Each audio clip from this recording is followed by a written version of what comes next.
Well, and there's 6 people here already. Amazing. Okay. I will have the questions open on my laptop. All right, guys. So today Matt has joined me for the live stream. If you don't know who Matt is, I highly recommend checking out our interview that we recently did. I think we covered everything you need to know in that conversation. I think. Hey, Matt. Or is there more? Is there more they need to know?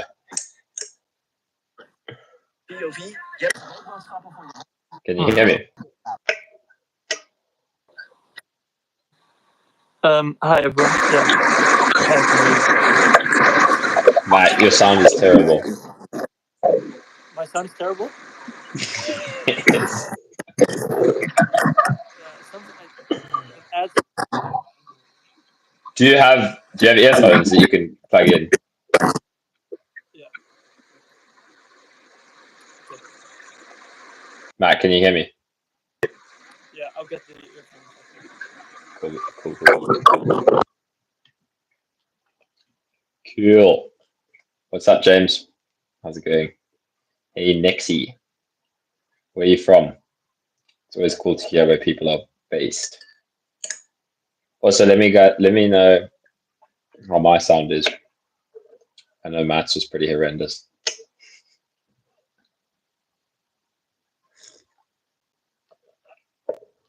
Canada, sick. What's the time there?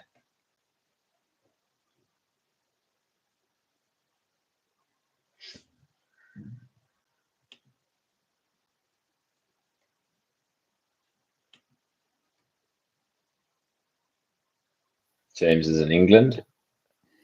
Hello. Hey, that's way better. Yeah, amazing. Yeah, that's better. Yeah. 11:30 in Canada at the moment. Cass is here. Johannes is here. So Matt, I don't know if you heard me earlier. I was saying, if people don't know who Matt is, they must watch our interview because we covered everything they need to know. Or is there anything else they need to know?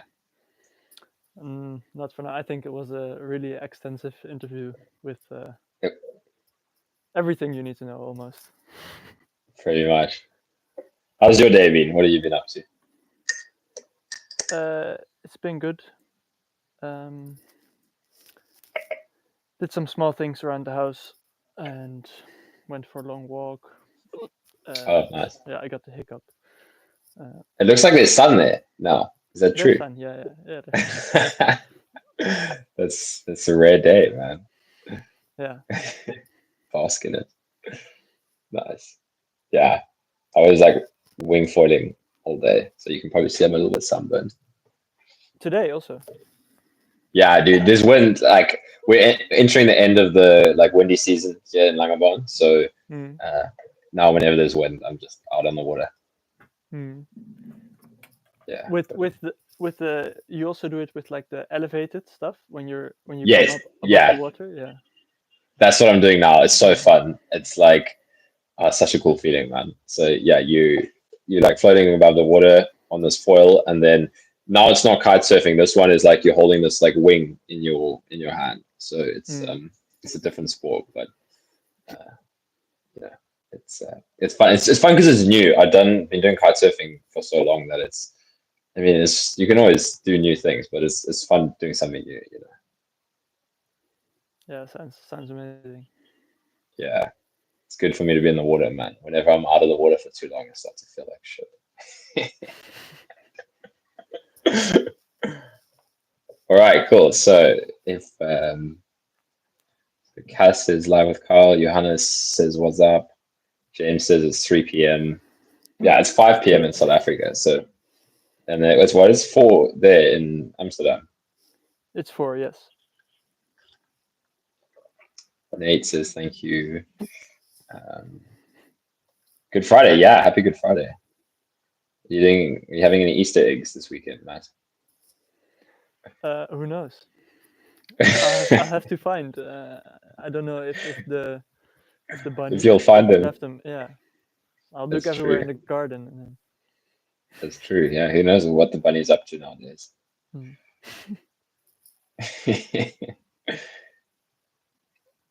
Cause I live in the south of Amsterdam, close to Museumplein. I don't know if you are familiar with this. close to the Do river. you also live in Amsterdam, Cus? It's a Dutch name, I think. Yeah, I had a meeting with Cass the other day, and I didn't know that it was a guy's name. So until the meeting, I thought it was a girl's name, and then I met Cass. Hmm. Is it quite a common name in Netherlands? Yeah, yeah. I Okay, Cus Cussen. cool. First question from Nexi. How do you deal with the fear of possibly getting COVID again and possibly having to relive the nightmare? That's a good question. I get it quite a bit. Um, I guess from my experience, the fear really drops once you've done enough work with the symptoms.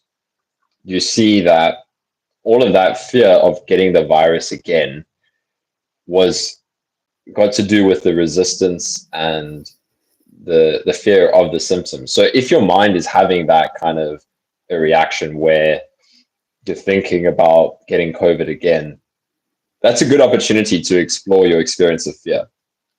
Because, you know, the methods that I share, it's not about eradicating fear. It's not about doing things that fear is telling you, or avoiding things that fear is telling you not to do. It's more about seeing what's at the root of that fear. So that's one bit. And then the other thing that I would say is helpful is when it happens, you see it's not the end of the world, right? Maybe it's intense and it puts you into some difficult situations, but it's like that with anything, right? Once you cross the barrier that the mind is saying, this is the worst thing that could happen, and then it happens, and then you're like, sure, whatever happens, happens. But that's another aspect. It's like you get sick and it's like, whatever. Um, what do you think, Matt? I mean, you've got a good experience with that, having had it 3 times.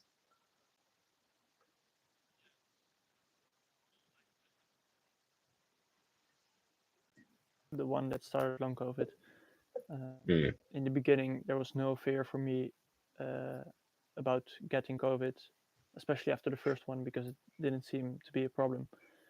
mm, But I've dealt with quite a lot of fear around getting reinfected. Like some family members got COVID, and some other people close. So um, yeah, first of all, it's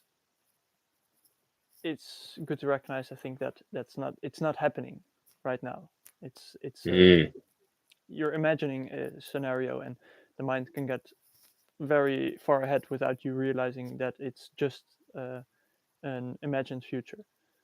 So mm, you can try to just go back to the present moment and feel the sensations of that fear you're feeling. So it's like, yeah, you can see like, okay, this is just a story of an imagined future, and then try to see to drop that because that's essentially not true. But there's something in your experience right now that is true, and that's the experience of fear in that scenario. And then you can try to feel into what's there at that moment and feel the mm. sensations of fear. Try to be there. Yeah, man, that's so well put because it's exactly like you said. Just come back to what's here now. Otherwise, Mm. your mind is going to keep on catching you in all these different scenarios. But if you can be clear on what it's actually about, like you say, the feeling that's right here, right now, everything just simplifies. Mm. Um, yeah, Yeah, and it takes some time for me, especially. I had a long time where mm, I had like for almost sure. a sixth sense for people coughing around me or something when I'm in public, and I'm in a train or like in the airplane, and Yeah, someone beside me or in front of me is coughing. I'm like, an alarm goes yeah, off. It's like, oh no, yeah, can I try to manage this situation, or and then yeah, it's exactly. just to see, okay, this is just an old response, and I don't know what's going to Yeah, happen if I get COVID. I don't know, and nobody exactly. knows. So just try to come back to what's here and don't get Yeah, caught up in exactly. stories of the future. And Yeah, it's good what you said, because it's about that unknown, right? Once you get comfortable in the unknown, which, like you said, takes. I mean, I don't know if you can ever be comfortable in the unknown, but like comfort and discomfort stops being such a problem. It's more just like you could call it comfortable, I guess, but it's through going to the discomfort, and yeah, once you see that, then you can see that fear it's like you said, you don't know what's going to happen, and once you accept that, through acknowledging the sensation that you were afraid of, like you said, like when that's happening, like the exact example, like it's good that you put a nice example like that, where you're on a train and someone's coughing, and then your mind starts running. How can I control the situation? How can I manage the situation? And then you come back into, why do I need to control the situation? Why do I need to manage the situation? Because there's fear of something happening, and I don't know where that will take me. But it's okay that there's fear. Like that's the crucial thing here. It's not about eradicating fear. It's not about getting to a space. You do get to a space where the fear no longer arises, but it's the complete opposite path of what you would expect. It's about, when the fear is there, it's like you said, you create a nice warm space for it, because it's okay. It's okay that there's fear here, but you don't want to get caught up into the story of the fear, because like you said, it's going to take you somewhere else. It's not happening right now, so. And it's going to feel real. Yeah, exactly. Yeah, it takes a lot of practice to see that. It takes a lot of practice to see that the stories are about the sensation happening now, because otherwise you're just caught up in the next bit of the story, because it feels so real.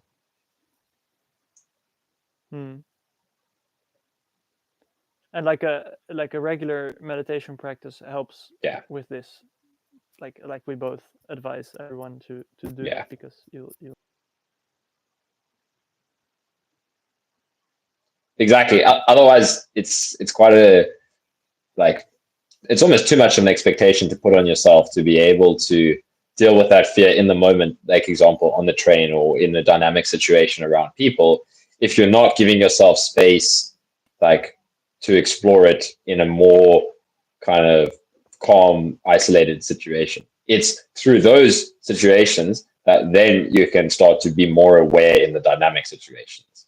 So like you said, using something like meditation is, I mean, I know different things work for different people, but it's hard to not say that it's essential.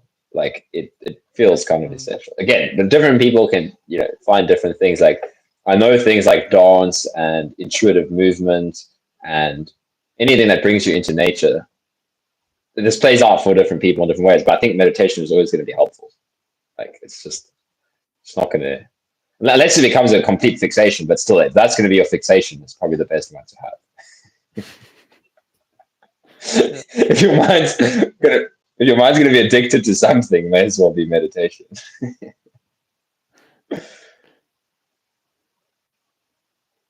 Cool. Okay, I think we covered that one. Cass is speaking in Dutch to Matt. Yeah, he's saying where he lives. That's I know the neighborhoods. It's, nice places. Next, he said, I feel like you become resilient and have the tools to be able to deal with it better if it does happen again. Yeah, that's a really good way of putting it, because that's, for me, I love the word resilience, because that's where I try to point people, rather than control and perfectly managing circumstances and situations, which is impossible. Like you just can't manage life.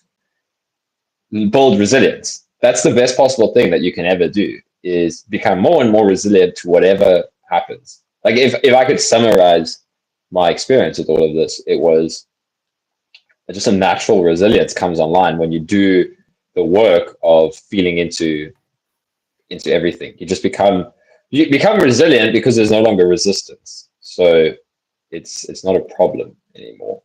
And then, like you said, you're learning tools all along the way. And eventually, it's actually, Matt said it really nicely to me the other day, that he struggles a little bit with like colds and stuff, just like little infections. And I mean, Matt, why don't you share like your perspective on that? Yeah, sorry, I have a bit of lag. I wait quite a few. I saw you freezing a bit there. Are you with us? Yeah, mm, it's not the best connection right now. Um, wait, maybe I'll try to see if I can sit in a better place. Yeah, then Yeah, I'll cool. come back later. Yeah, perfect. All right. All right. Hopefully Matt returns. But yeah, I was going to say Matt was. I mean, I'll let him expand on it, but he was telling me how he gets like the more activity he's doing, your maybe your immune system is a little bit weaker after a long time of being kind of very closed off.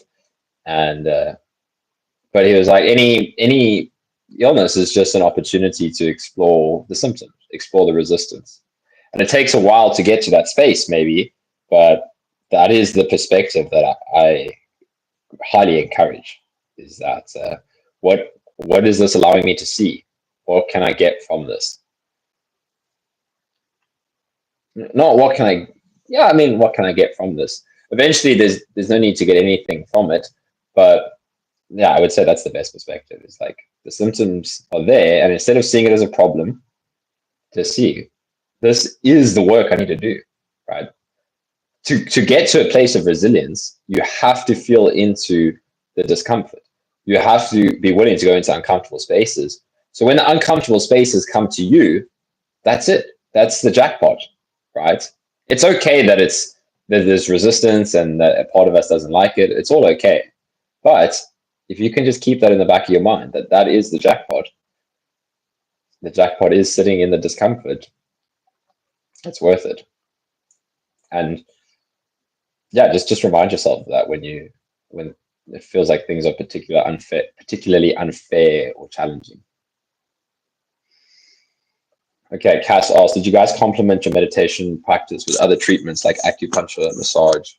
I'm a big advocate for trying whatever works, right? So even if there's treatments that I don't speak about at all, I didn't try everything, right? I mean, also like if somebody has a lot of money, then why not spend it on trying loads of different things?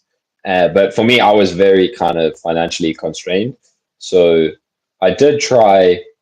I mean, if I could have gone for a massage more frequently, I would have, because I never used to go for massage much, but whenever I did go for a massage, wow, it was really helpful. It just helps to move things around in the body. It helps to bring you into the sensations. It helps to release stress.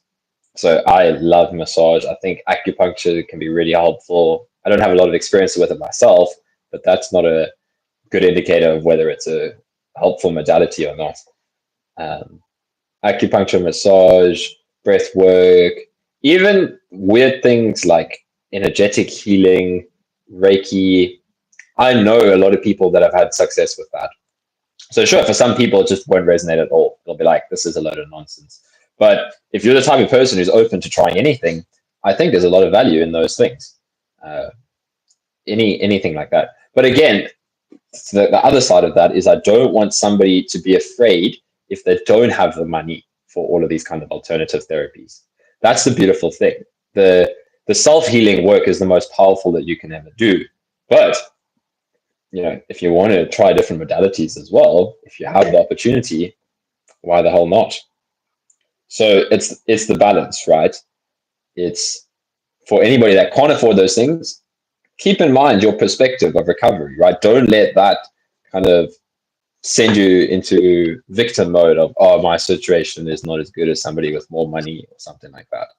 So yeah, try whatever therapies you come across and see what works. How's it going there? Is that better? Yeah, it should be better, I think. It looks better. The quality is good. How's my sound? Yeah, it sounds good. Yeah, okay. I can also do my headphones, but I maybe have to charge my phone. Oh, right. If this is better. That's what happens when they remove the audio jack, man. You can't charge and headphone at the same time. Yeah. Is this better? That's fine, yeah. Okay. But if you need to charge your phone, the other sound wasn't that bad, so just manage it. Okay. Keep an eye. We'd rather have a little bit lower quality sound, but still have you on the stream. There's a good question that I think I would be cool to get your take on is any other practices or treatments that you found helpful. So some of the suggestions were like acupuncture and massage. I was saying that I think anything is helpful, and it's just a matter of what people have access to. But what was your experience with that? Yeah, I didn't do a lot of treatments in the area of like acupuncture or massage. I did work with like a physio who was experienced in, or he focused more on long COVID, but he focused a lot on supplements. Right. And to be honest, I don't think the supplements worked a lot. Yeah. But his guidance was really helpful. So I had a lot of benefit working with him. And I think the things like acupuncture, massage, they can be good for short-term like relief, to get some tension out of the body. Some things can maybe help with like emotional release. So there are some things that are more focused on short-term. I think some things can help with getting some stuff out. But eventually, I think the best gains are to be made when you just go deep yourself, or not even go deep, but just create a space that everything can come up, and you try to feel it. And every situation is a space where everything can come up. For me, I would often think like, it doesn't feel like there's stuff coming up, like emotions or stuff from the past. Maybe I was looking for it. But then it's with this illness, which is quite unique, I think, is it's here all the time. There's constantly some kind of fear or some about symptoms or about the illness. That's where to start. And you kind of overlook it. You're like, no, I want to get to the childhood trauma or something. This is where to start. This is where you can start, like pulling out the emotions and try to feel it. And it's always in this moment you can start. It's not about later something will come up or something. That's a really good point, because I get that question a lot, like people like looking for an experience, looking for an emotion, and what that is, it's like you say, because there is already discomfort here, there is already something that the mind doesn't like, and the reason you're looking for something is avoidance. Like that is avoidance of what's here right now. That's the only reason the mind wants to do that. Is sure, like we can have like confused agendas and that kind of stuff, but the reason we're looking for somewhere to land is because we don't want to stay with what's right here, right now, if I can't control it at all. So that's a good point. And then the other thing I wanted to say is that you made a really good point as well about just the benefit of working with somebody who is open and can be a space for you to kind of just work in, like you said, like the physio you worked with, maybe their focus on supplements wasn't that helpful, but just being able to work with somebody that can give you some guidance when you're feeling really alone, when you're feeling, specifically for people who have had bad experiences with doctors and stuff, something like that is always helpful. Just somebody to hear you, right? Somebody to say, it's okay, you are going through something. Maybe we can't figure out exactly the route. But and also obviously depends on where somebody is in the path. Like often you get to the point where you don't really need that as much. But like for my own experience, working with a psychologist and working with a physiotherapist who had a good understanding of chronic pain and managing these kind of illnesses, was instrumental for me being able to do all the work on my own. Like I needed that period where I had somebody to help me just deal with what I was coming up, because I was completely overwhelmed by all of the emotions, by, I just needed somebody to talk to. And often like family is great, but somebody who has experience working with, whether it's mental illness, whether it's chronic pain, whether it's any of these kind of spaces, somebody that's open and warm and can give you some space, it's tremendously helpful for sure. And then I think another point that's important is you have to be willing to see when you're using that as a crutch, maybe. Like I got to the point where those sessions were kind of an escape from doing the work anymore. It just kind of comes to a natural end, if that makes sense. Like you get to the point where you can just feel that the work you need to do now is on your own. Like, but did you feel the same? Yeah, and Yeah. that's also a scary moment where like Yeah. nobody can tell me exactly what to do, or nobody Yeah. can even it's from there on it's like you need to find it out yourself. Yeah, exactly. And sure, it's helpful to, somebody that's walked the path, like these kind of live streams where you can ask questions and those kind of stuff. That's always helpful. But you just eventually come to the point where you're not going to find that magic answer that you think. Like I remember the point where I just didn't have that much of a pull to ask questions to whoever, whether it was John Aston's stream or Angelo's or anybody. It was like, I just know what I need to do, but yeah, before that, it can be scary, but eventually you're just like, asking a question is just covering something up in myself. So, Yeah, and you had that with like Angelo and stuff, and I had it exactly with you when I was after a certain point I was watching your live stream. Sometimes I was even answering other people's questions in the comments or something, like giving a quick answer because I knew what you were gonna say. And exactly. And then I was just like, okay, yeah, I know what to do. It's just if I'm gonna keep watching this stuff, it's good as a reminder, but it's now up to me to go in. Yeah, exactly. That's an important point to get to. But the thing is, like, I'll also share that pointing is always helpful. Like, I still love going back to Angelo's, especially more for the deeper work, though, right? Because the funny thing is, you're always playing, with the intersection between like long COVID recovery and awakening, and where the line is quite blurred because there isn't really a line. But we can talk on different ends of the spectrum often. But for just doing the deep work, right, for relieving your suffering, I always find going back to pointers helpful, and it's the same. I think that you could say, like, I think you found it helpful sometimes when you have like something coming up in inquiry, and being able to like clarify that helps. And then so it becomes more of like you're doing the work, but it can always be helpful to check in with somebody or get pointers, because I have found I went through periods where my mind would say like, no, like silent meditation is more important than like listening to a pointer of Angelo's or something like that.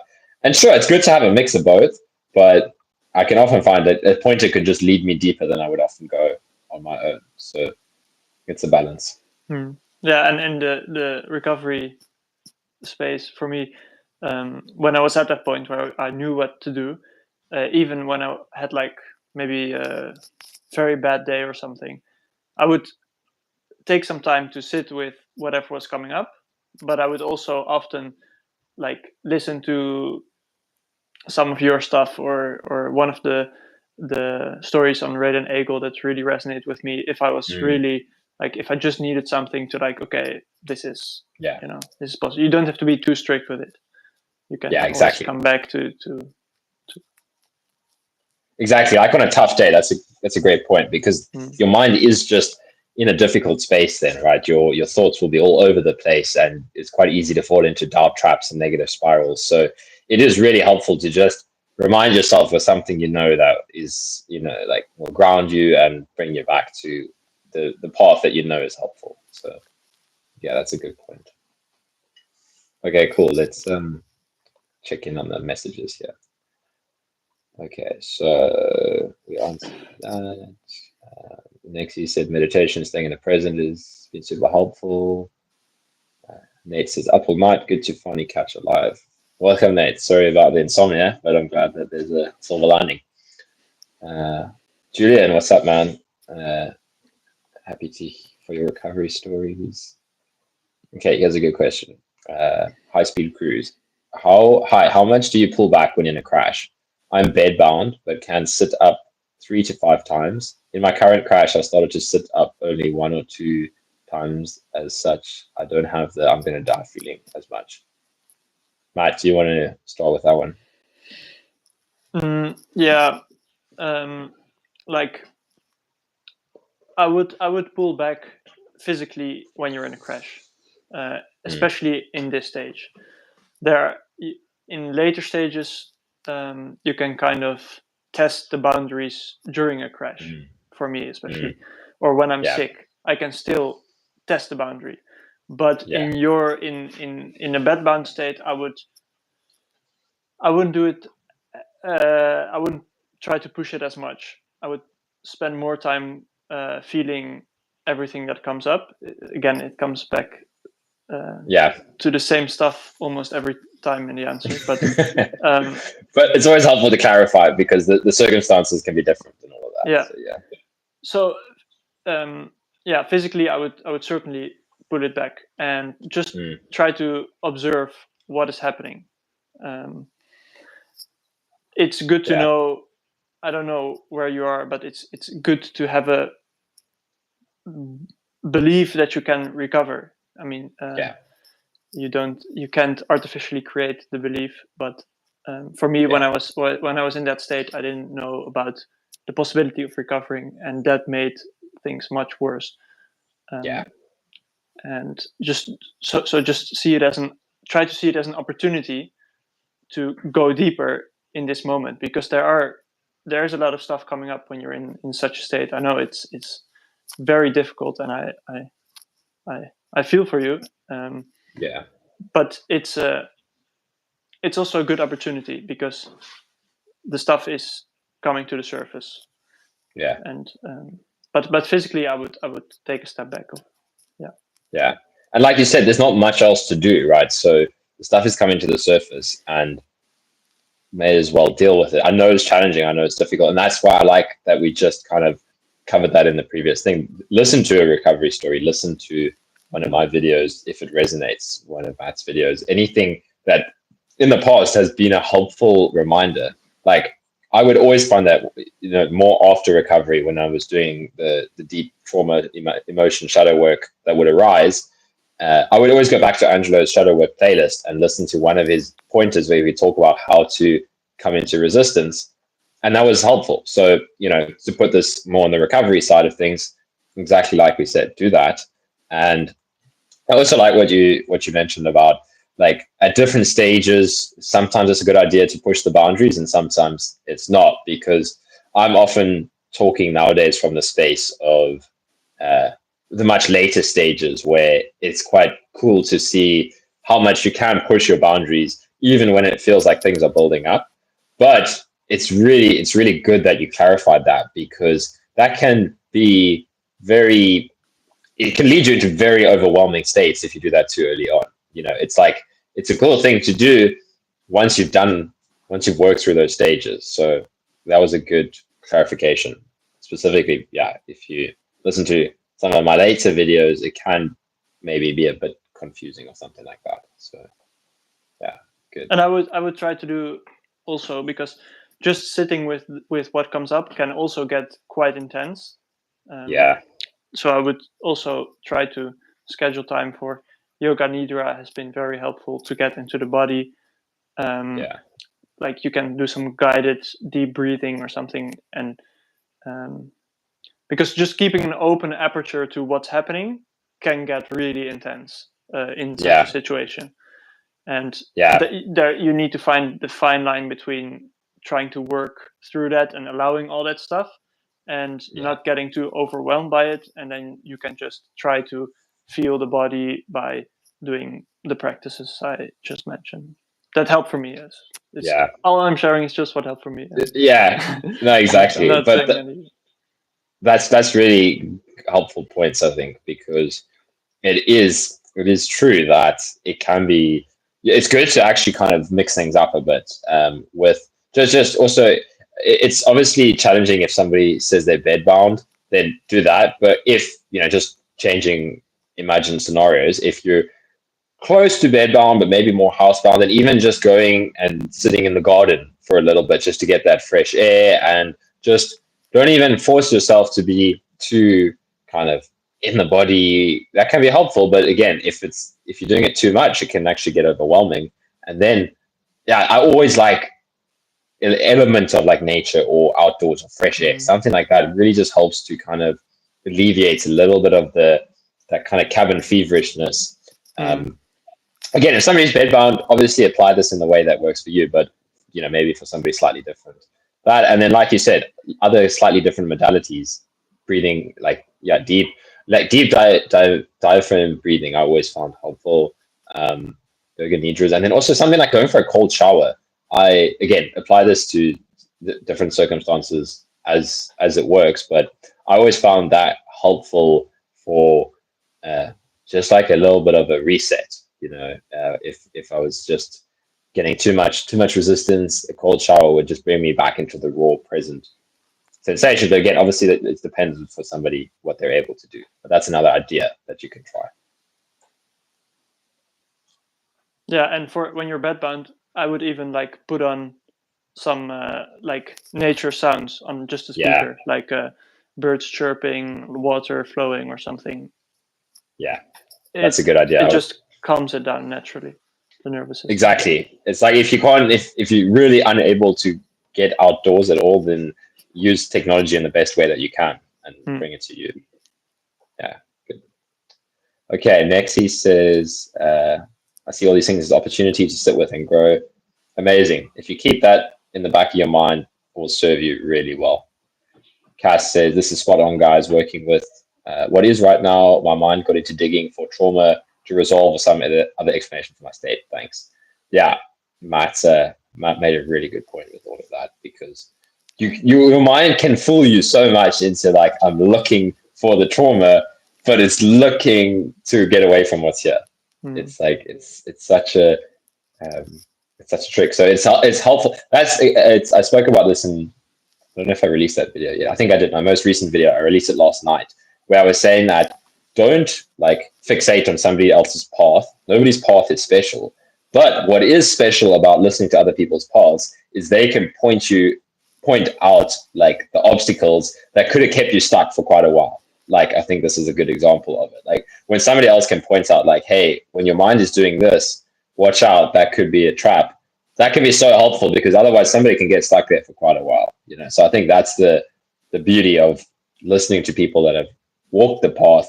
You're not going to have the same path as them. You're not going to have the same story, but you can gain a lot from clarifying things. All right. So I think Cass says, when you guys started your meditation practice, did you leave all other stuff like I'm doing things on my computer here. Did you leave all other stuff, like all the supplements, diets, or any other long COVID stuff? And if so, did you stop that right away? That's a good question. I like that you asked that. So I wouldn't say that is absolutely necessary, that you have to. Again, the mind can often make a dichotomy out of things, saying, okay, either I use the mindset, whatever the approach. I don't even know how to talk about the approach that I share, but the resistance work, let's call it that. Either I do that, or I do the methods that use supplements and diets and all of that. What you might find is that the more that you do the meditation work and the route that we share, you probably will find that you need to focus less on supplements and diets and the other things. But again, I don't want to like turn it into like a this or that kind of thing. It's like use it all in tandem, right? So use diets that are helpful, but don't fixate on anything, right? Don't let diet stress you out by focusing so much on what's the perfect diet. Like you're never going to find the magic diet, But you can't.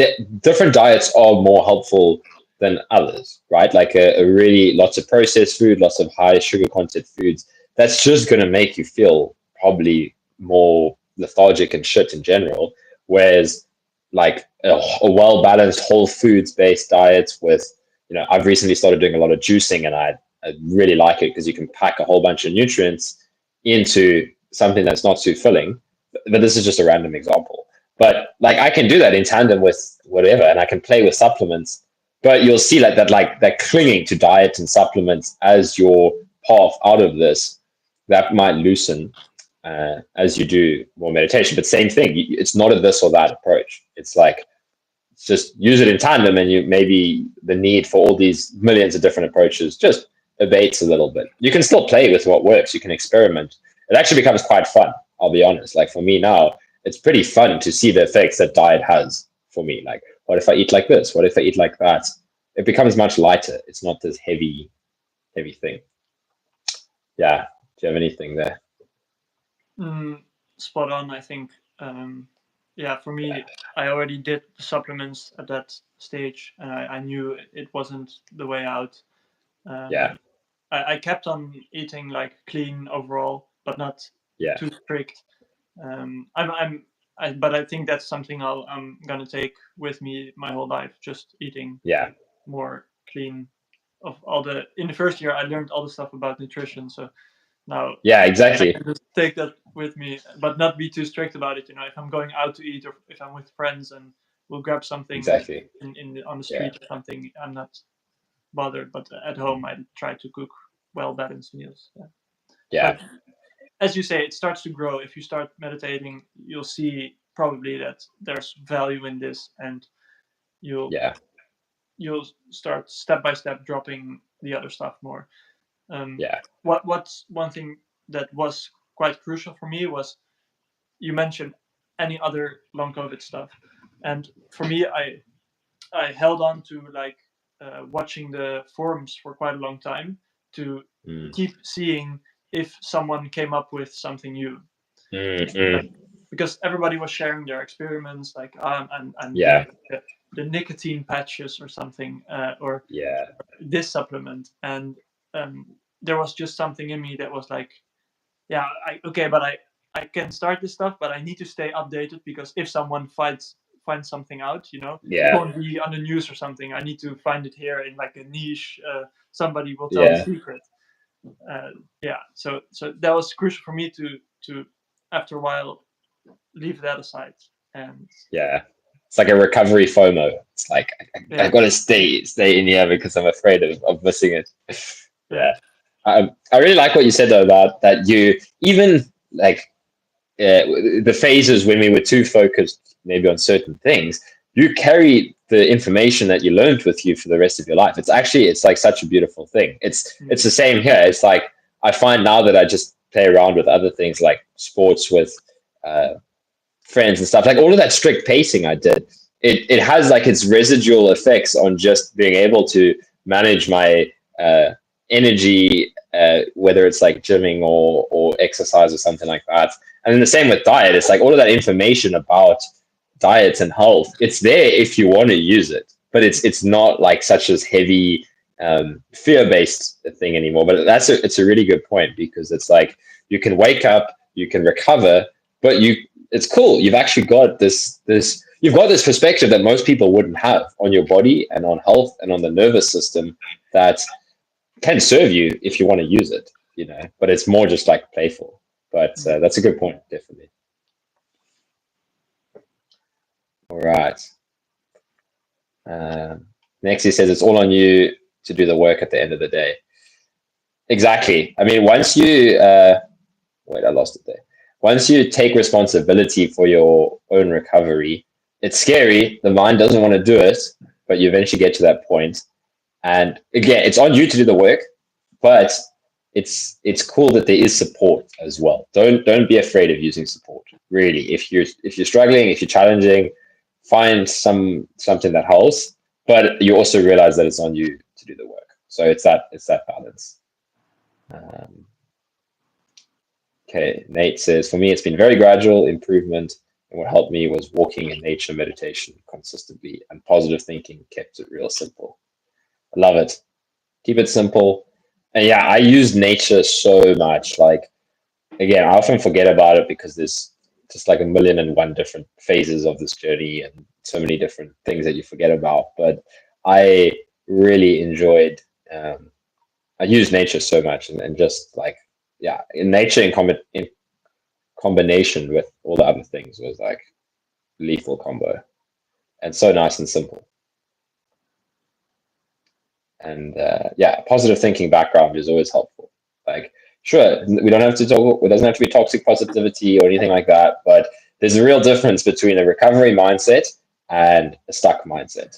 And it would be looking at like things as obstacles or opportunities in the simplest way of talking about it. Evan says, the part I struggle with is knowing when to let go of feeling like I'm responsible for my own healing. That's a good one, because it covers a couple of different points here, I think. So we kind of just mentioned it with Nexi's comment that you do need to take on the responsibility of, am I doing everything that I know is helpful for me, or am I, like, just to say from my own perspective, like I was distracting myself a lot of the time, and I eventually came to the point where I just realized I had to drop that.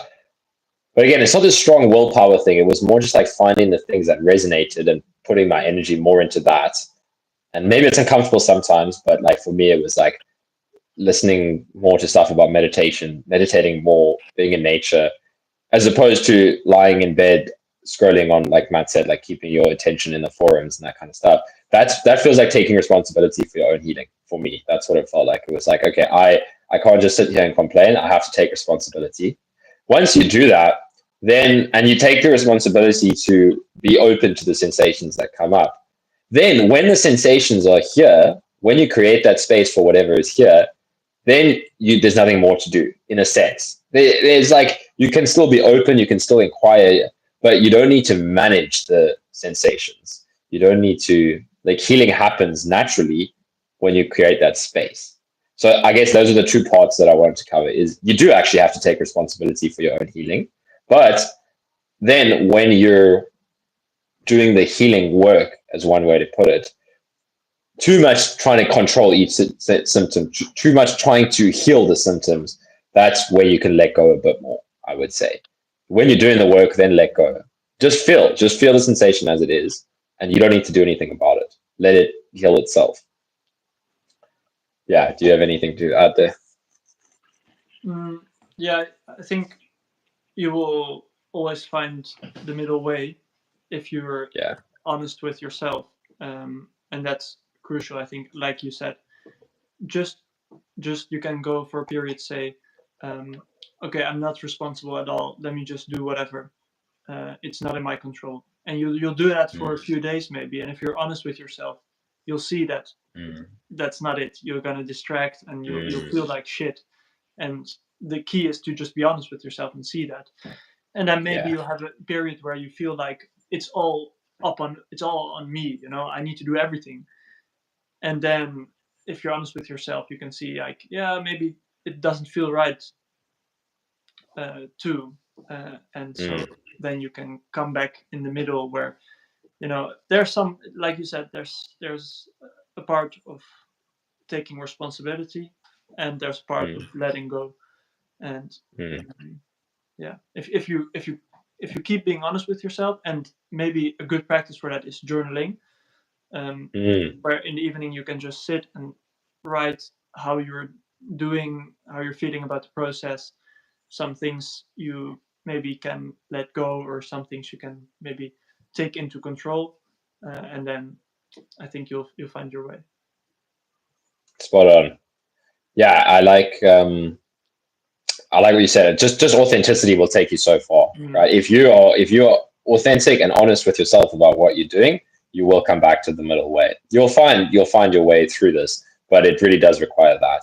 And yeah, journaling, that's a cool tool, because it is such a helpful way to clarify your own kind of reflections or to bring out your own insights, right? Like maybe a part of you knows something, but it's just too murky when you're thinking or something like that. So yeah, just kind of reflecting back. It's a really helpful tool, actually. It's true. Like just reflect back on your day, and maybe you can pick out just little changes you can make. Yeah, I think that's it's more helpful than most people realize generally. I mean, maybe people realize it, but it's more helpful than I often remember.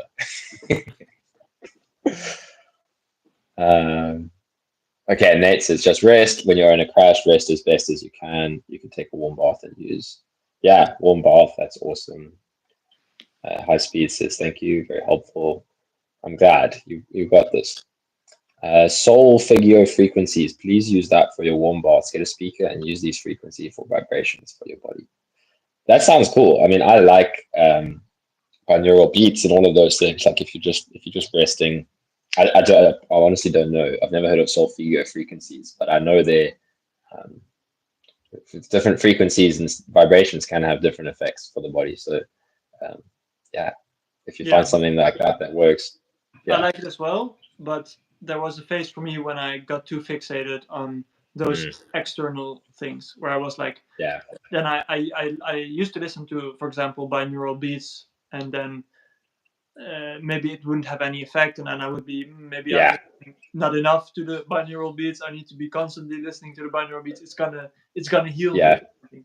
In this state where you're in a crash, it's just about relaxing, and if you fixate on that, it's not gonna help. No, saying relaxing in that situation is crazy because it feels like it feels like it's really hard to relax, but don't fixate on the too much of the external stuff, I would say. Yeah, exactly. And I think that ties into what you say about relaxing, because it brings up a good point in that. That's what I also found with like listening to, or before I even learned how to like meditate on my own, I would listen to like healing meditations, which is, like let go, do this. And I would try to make it happen. And it's the same when I would listen to, like, I would try to force myself into a calm state, but it's like you're coming at it from a like fundamental wrong assumption already that you can force yourself into that state. So yeah, it's a good point. Like whatever you're using, don't try and force yourself into any kind of a state. Just allow yourself to feel what's here.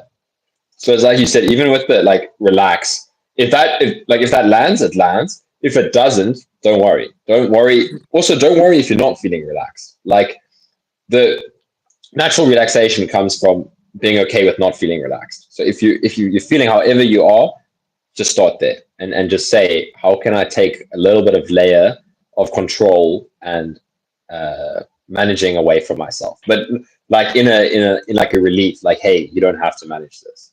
I would say that's and then use whatever you want from there. But it's a good point that you can make more management and stress for yourself through those things.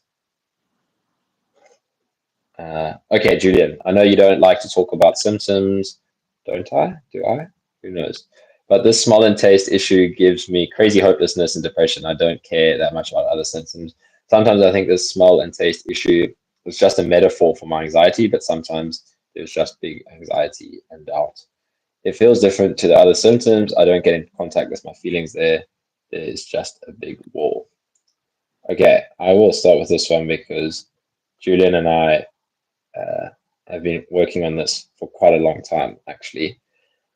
And Julian, I would just point you back to seeing when your mind fixates on the smell and taste again. Like, just ask yourself, has that ever been helpful? Because the reason I'm more direct with you is because you've asked me to be direct with you once before, and it is a recurring fixation, I know. And again, it's okay. Like we've mentioned before, like, do whatever you can to alleviate that. But we've kind of covered those points before, working with a specialist and all those kind of things. So ask yourself, has fixating on my smell and taste ever led me down the right path? Like when these thoughts about this symptom is too much for me. um, and ask yourself, what is this big wall? Because that's another thing that we've spoken about a bit. It's like when we talk about the feelings, when we talk about the emotions, there's often this block, there's this wall, but that is a thought, right? That whatever is there is an experience. So if the experience is there's a big wall, ask yourself, what is this big wall preventing me from feeling? And is that just my mind turning some doubt into a story, right? So yeah, I mean, whatever you're feeling, it's okay. If you're feeling frustration, then you're feeling frustration. But you got to keep on seeing when are you slipping into this fixation about smell and taste, and this and the other point for you that we've often discussed is the getting in contact with your feelings. Your mind tricks you into believing that you're not in touch with your feelings, but whatever you're feeling, notice the interpretation of it. There's a big wall. I can't feel anything. And then ask yourself, what are you referencing that you know that there's a big wall that you can't feel anything? And then know, but don't get caught up in your mind, right? Your mind is going to say, oh, what does this mean? I don't know. I don't understand. I can't do this. I'm not good at this. I'm back here. All of that is fine. Those thoughts are there. It's fine. But come back to what are the thoughts referencing? And just keep clarifying this. Matt, do you have anything you can add there? That part on the wall was so good. Like, how do you know there's anything on the other side of the wall? There's Yeah. You know it because you feel like there's a wall. Yeah. You're already in touch with what's behind, but your mind's trying to block it off. Yeah. And inquiring into can I find the wall will be helpful. But for me, what I can say is I had a few times where I had like new symptoms that were, it wasn't smell and taste for me, but where I was thinking like, okay, this must be different than all the other stuff. And yeah, it's a difficult place because you can get dragged into like an old place of fear and doubt. Yeah. I think what you said was perfect for it. And for me, when I started working on the other stuff, it also step by step reduced the symptoms which I thought were different or Yeah. and Yeah. even when this stuff, you know, even when this won't fix your smell and taste, you know, nobody knows Yeah. if it will, but you can explore all the resistance behind not having it. I mean, of course, Yeah. in some way we can say it's just shit to not have smell and taste. Yeah. But you can explore it yourself. Like, what do I Yeah. have tied into all of this, and try to drop that resistance. So even if you, I try to say this as well to people who are very skeptical to this kind of approach to healing. Is like even if you don't think this will heal you, it can decrease the suffering around it. So even if you think for the rest of your life you will be stuck in your home with ME/CFS, you can still take on this path without the expectation of going to heal you, but it will Yeah. just make your life much better because Yeah. you won't have as much resistance and fear about the future and stuff. And Yeah. maybe all of a sudden you start to heal.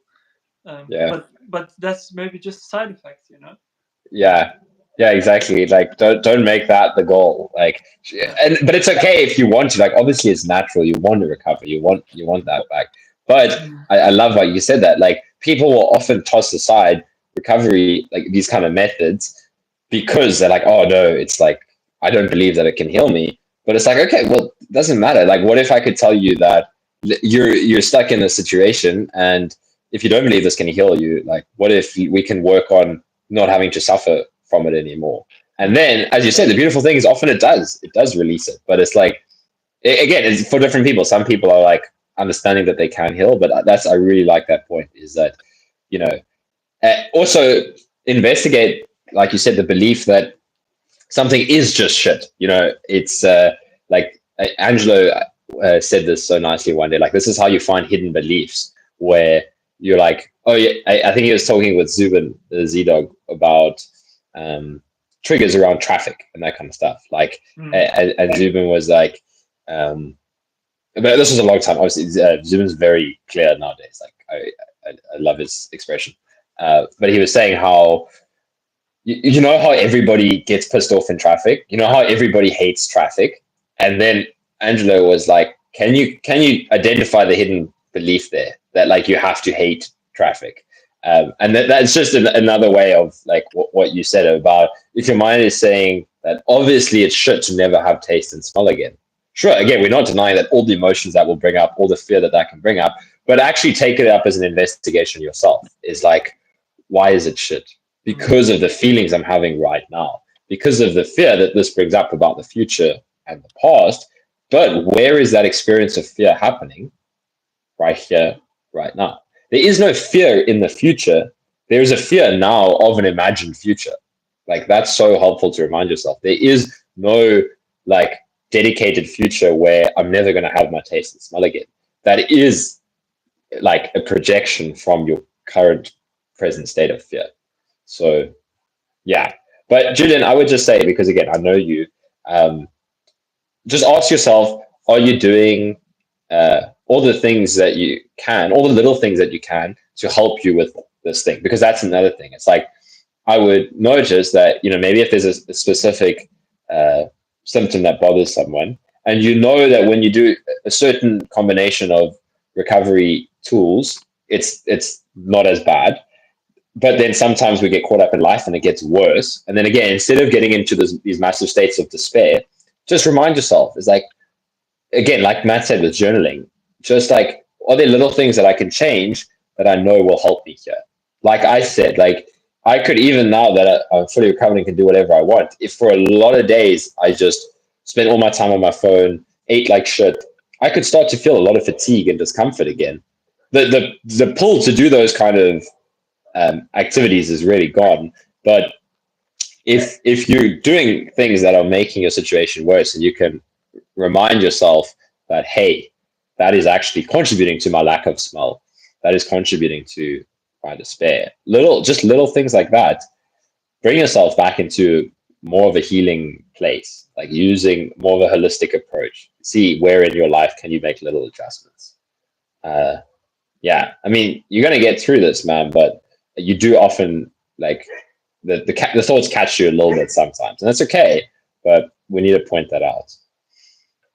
All right,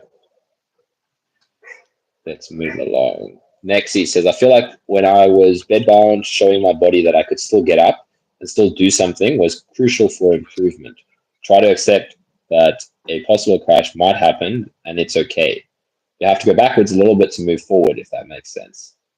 Those are great points. Yeah, reminding us, showing your, it's actually more you're showing your mind that your body isn't complete. It doesn't really matter. That's a very subtle nuance, but I think it's helpful because often people talk about, I can't remember who, I was talking with somebody the other day, and they were too much talking about the body is reacting too much. The body is kind of got this learned response. And again, it doesn't really matter. It's just kind of fixation. But when you realize that the body is actually a natural healing machine in the sense that it knows what to do, but the mind gets completely in the way. The mind like gets the body stuck and all of that. So again, I'm not picking on your terminology, but it's just a helpful thing to point out that the reason I think it's such a helpful thing is because when I stopped trying to fix my body, when I dropped the fundamental belief that I need to control and fix and manage my body, it was a big leap. Even if symptoms didn't change immediately, it took a lot of kind of the management need away. Because I got this from one of Raylan Eagle's recovery stories. It was this French girl, I think. She recovered from whatever she did. And she spoke about how just learning to trust her body was so helpful. Like, stop trying to heal her body, but rather trust that the body knows how to heal naturally. Just reminding yourself of that, like the cells know how to heal, right? If you cut something, your cells heal. You're not telling them to do that. You're not saying, hey, little cell, you go do that and you do that. It's all happening naturally. Like the body knows how to heal. So yeah, that's just a point I wanted to make there. Yeah.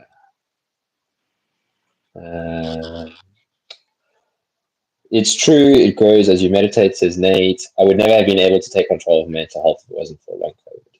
That's a good point as well. Like, it can show you so many aspects of your psyche that can be improved. It's always tricky. It's like paradoxical talking like this, because from one space, part of the healing work is seeing that you don't need to fix anything, you don't need to improve anything, you don't need to control anything. But at the same time, we can talk more on a relative level, and then that terminology can be helpful, and you can your mental health can improve from the practices that this stuff pushes you into, like from making you aware of your resistance patterns. Your mental health across various aspects of life can vastly improve. At the same time, I think general mental health principles are a good thing to keep in the back of your mind, because the mind can fixate. Like I've noticed this post recovery and awakening, that I would, again, I like just pushing my boundaries like really intensely, but and through that I found that general mental health principles like you know, a decent amount of social interaction when possible, a decent amount of, you know, nature, outdoors time, moving the body, all of these general mental health principles, we can often get so focused on like meditation that we cancel those out, but it's not necessary. You can do both. So often I'm more talking about my own experience with this. Like I was one that did that, where I was just like, well, screw the general principles. I can do whatever I want because I've released resistance, so I can do whatever I want. But you're still a human body, and the human body has ways that it feels better and ways that it feels worse. We prefer connection with other human beings than total isolation. So leverage that in any way that you can. Do you have anything to say on that, Matt? Yeah, I think what you said was perfect. And for me as well, social interaction has been really helpful for recovery. Like just people you feel good around, and you don't have to play a persona or something. Then with them, just having a, because in the beginning, when I would meet up with friends, we would often talk about my situation and like, you know, how's it going and stuff. And in later stages, I would just have like a laugh with them, you know, just chat shit and just and that was just really helpful. Just Yeah. if you have some friends you feel comfortable around, and just in any stage, for me in the beginning was just having a city chat about fun stuff and things from the past maybe, and then in later stages I like pushing my boundaries when I was with friends was very beneficial for me. Yeah. Because I was just in the moment with them. Yeah. And just doing fun activities, maybe in summer or something, you know, going out to swim for a day, and then you're just gone the whole day, and it's just like, okay, I was so there in the moment that I wasn't like worrying about all kinds of stuff. And this really ties into like the polyvagal theory of Stephen Porges. He really says about social interaction really putting you in like a safe state. So yeah, it has been really helpful for me. Yeah, exactly. That's a good point. Specifically, the topic of conversation, right? Like initially, there's often so much need to always focus on the serious, and that's okay, right? We go through those phases, but allowing silliness, right? Allowing that was like the video I made a few days back about seriousness equals suffering, and it's okay. But when you can see that, and you can just allow yourself to be a fool, be silly, be playful. And you will find the balance of that, right? Again, if you're like constantly in that place, it can annoy other people. Like I've played with it and like, okay, now it's time to be like, you know, put on a responsible, more, I don't know, attitude, but still with a sense of lightness is so helpful. And I agree. Like I remember that from my own path. Like The first time I went out with a friend for like a cup of coffee, I wasn't drinking coffee at that point, but we all know what that means. And it was just such a relief to just be like a human chatting with his friends. We were talking about like what Formula One, and it was just like I just remember coming like back from that, just like, wow, that was like so nice. But again, like I wouldn't have allowed myself to do that for such a long time because I was terrified of overwhelming myself with the sensations of a social interaction. And it is a social interaction will bring up all kinds of sensations that sitting on your own won't. But the more that you can drop the fixation on those sensations as something you need to control, right? For me, this is what the flow of life feels like afterwards, where I can just go from one thing to the next to the next. Because even after full recovery, there was periods of hesitation where it was like, okay, maybe I needed to step back a little bit.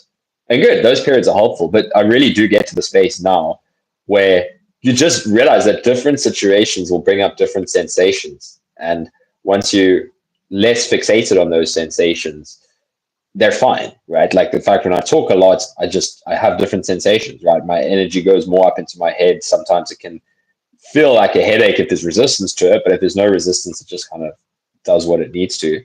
But just understand that, because the mind will often turn that into, oh no, all the symptoms are here now because I'm having a conversation with somebody. But if you just let it go, I'll often also find that through social interaction, if I just allow myself to immerse in the experience, often it felt like things were building up, and then through just carrying on with immersion, something just shifts and it's gone. Like I think you can relate to that, hey Matt. Yeah, I can really relate to that. Yeah, it's weird. Like things can build up, and then through just non-resistance, it just kind of releases. Yeah. So again, like we said, really apply this to the stage that you're at, right? Like there's different advice for later stages where it's more just like letting yourself go with the flow. And earlier stages, it's maybe just introducing, where can I introduce a little bit of social interaction? And one more point I wanted to make on the topic of socializing is it's okay if you don't feel like you have a great, group of really close friends, but so it's fine. Like if that's not your present circumstances, that's fine. Don't let your mind turn that into a big problem. Because I went through phases where I felt like I had no one to like connect with, and that's fine. In those phases, it was more important for me to do deep inner work. But at the same time, there were phases where my mind would say, I've got nobody to turn to, but I did have friends there, but my mind was making up all these reasons why they weren't the right friends for me, or these kinds of things. It's like the mind wants to be separate in one sense. Like a part of the mind wants to be separate and believe that nobody can understand it. And that's fine. But if you just be, like we said, just allow those friendships to be what they are. They don't need to be the person that perfectly understands your healing journey. They can just be another kind of connection, somebody on more of a lighter level. Don't try and force your friendships all down into this place. Like it's cool to have communities where you can talk about this, like, online, commenting on my videos or joining these live streams here. We can talk about whatever, but then don't try and force that into every single social interaction. Allow yourself to get kind of immersed in whatever is coming up with that friend. That's like what going with the flow feels like. It's like, oh, okay, in this environment, this is what we're doing. And I don't actually need to keep carrying over this identity into each different kind of situation. Yeah, fantastic point. And I can really relate to it. Yeah. Awesome. All right, let's see what else is going on here. I feel like falling a bit behind. Oh, there's not too many. All right. I would have known else. Okay, let's Nikki. Hey Nikki, what's up? Good to be here. Glad that you could join. Sending hugs for anybody who needs them today. That's wonderful. I think everybody can always do with a hug, no matter how good or bad things are. There's nothing wrong with a hug. I've had the best week I've had in years, being very disciplined with feeling all the sensations, emotions, and feelings. It's been quite a joy to settle into, no, I'm not going to die from the emotions and sensation. That is awesome. Almost like befriending them and holding them close. That's awesome, because that means that you've done enough work around the resistance, right? Because that's how you get to that space. So again, this ties in nicely to something I spoke about in one of my most recent videos about uh, jealousy. You could read that, what Nikki's saying. It's like it's been quite a joy to settle into these sensations and knowing I'm not going to die, and you can actually befriend them and hold them. And someone could be like, oh, I want to be in that space.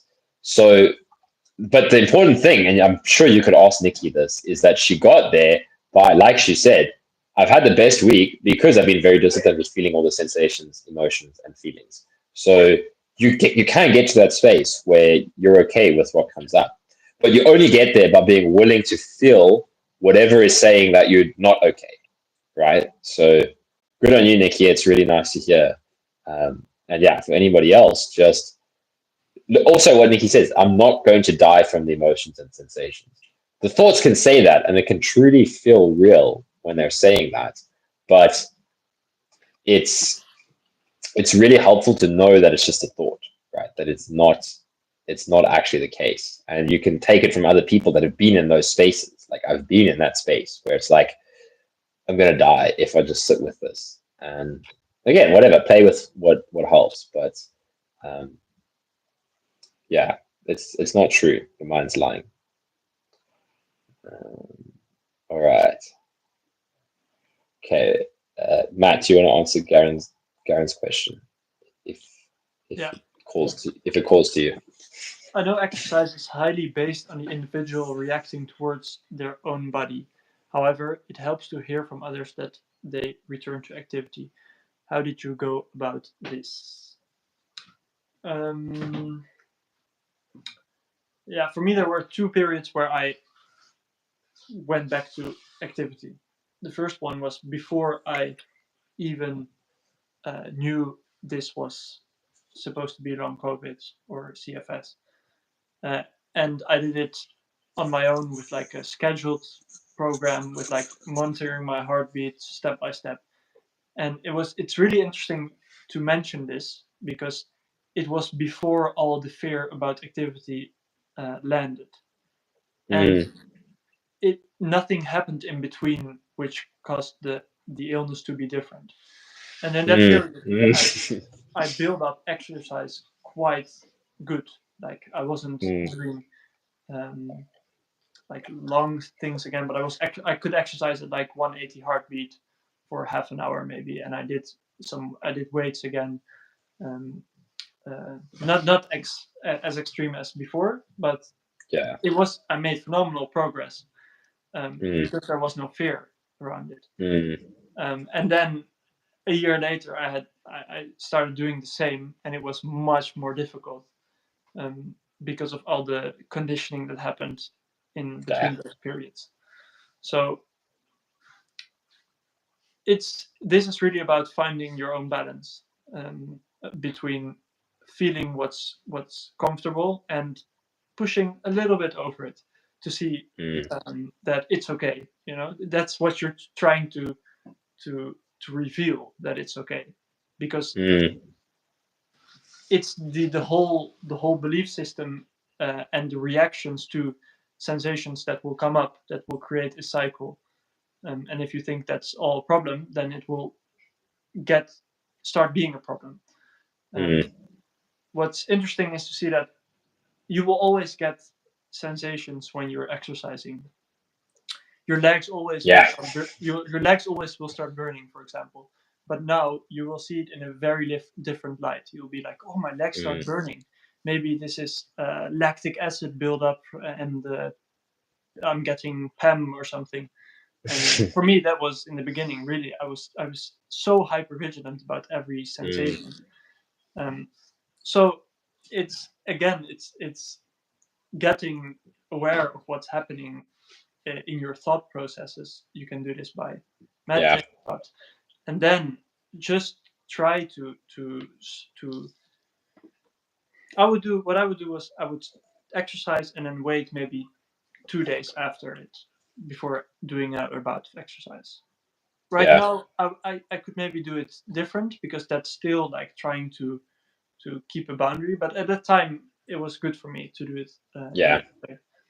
And then I would do a little bit more, but I would still keep the consideration of how I was feeling. Sometimes I wasn't feeling as well, and I would not push myself while I was like feeling shit.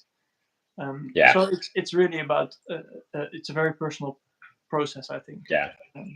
But Yeah. I know, Kyle, you made really good videos on exercise, which I listened to quite a few times. Yeah. Yeah, those are good. Cool. Awesome. Yeah, I think those are, I mean, you covered that, I think, better than I could have.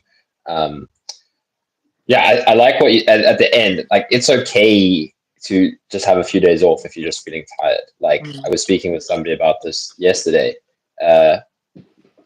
It's often the mind can misinterpret like what is recovery mindset, or I'm using that term a lot nowadays because it just seems to fit.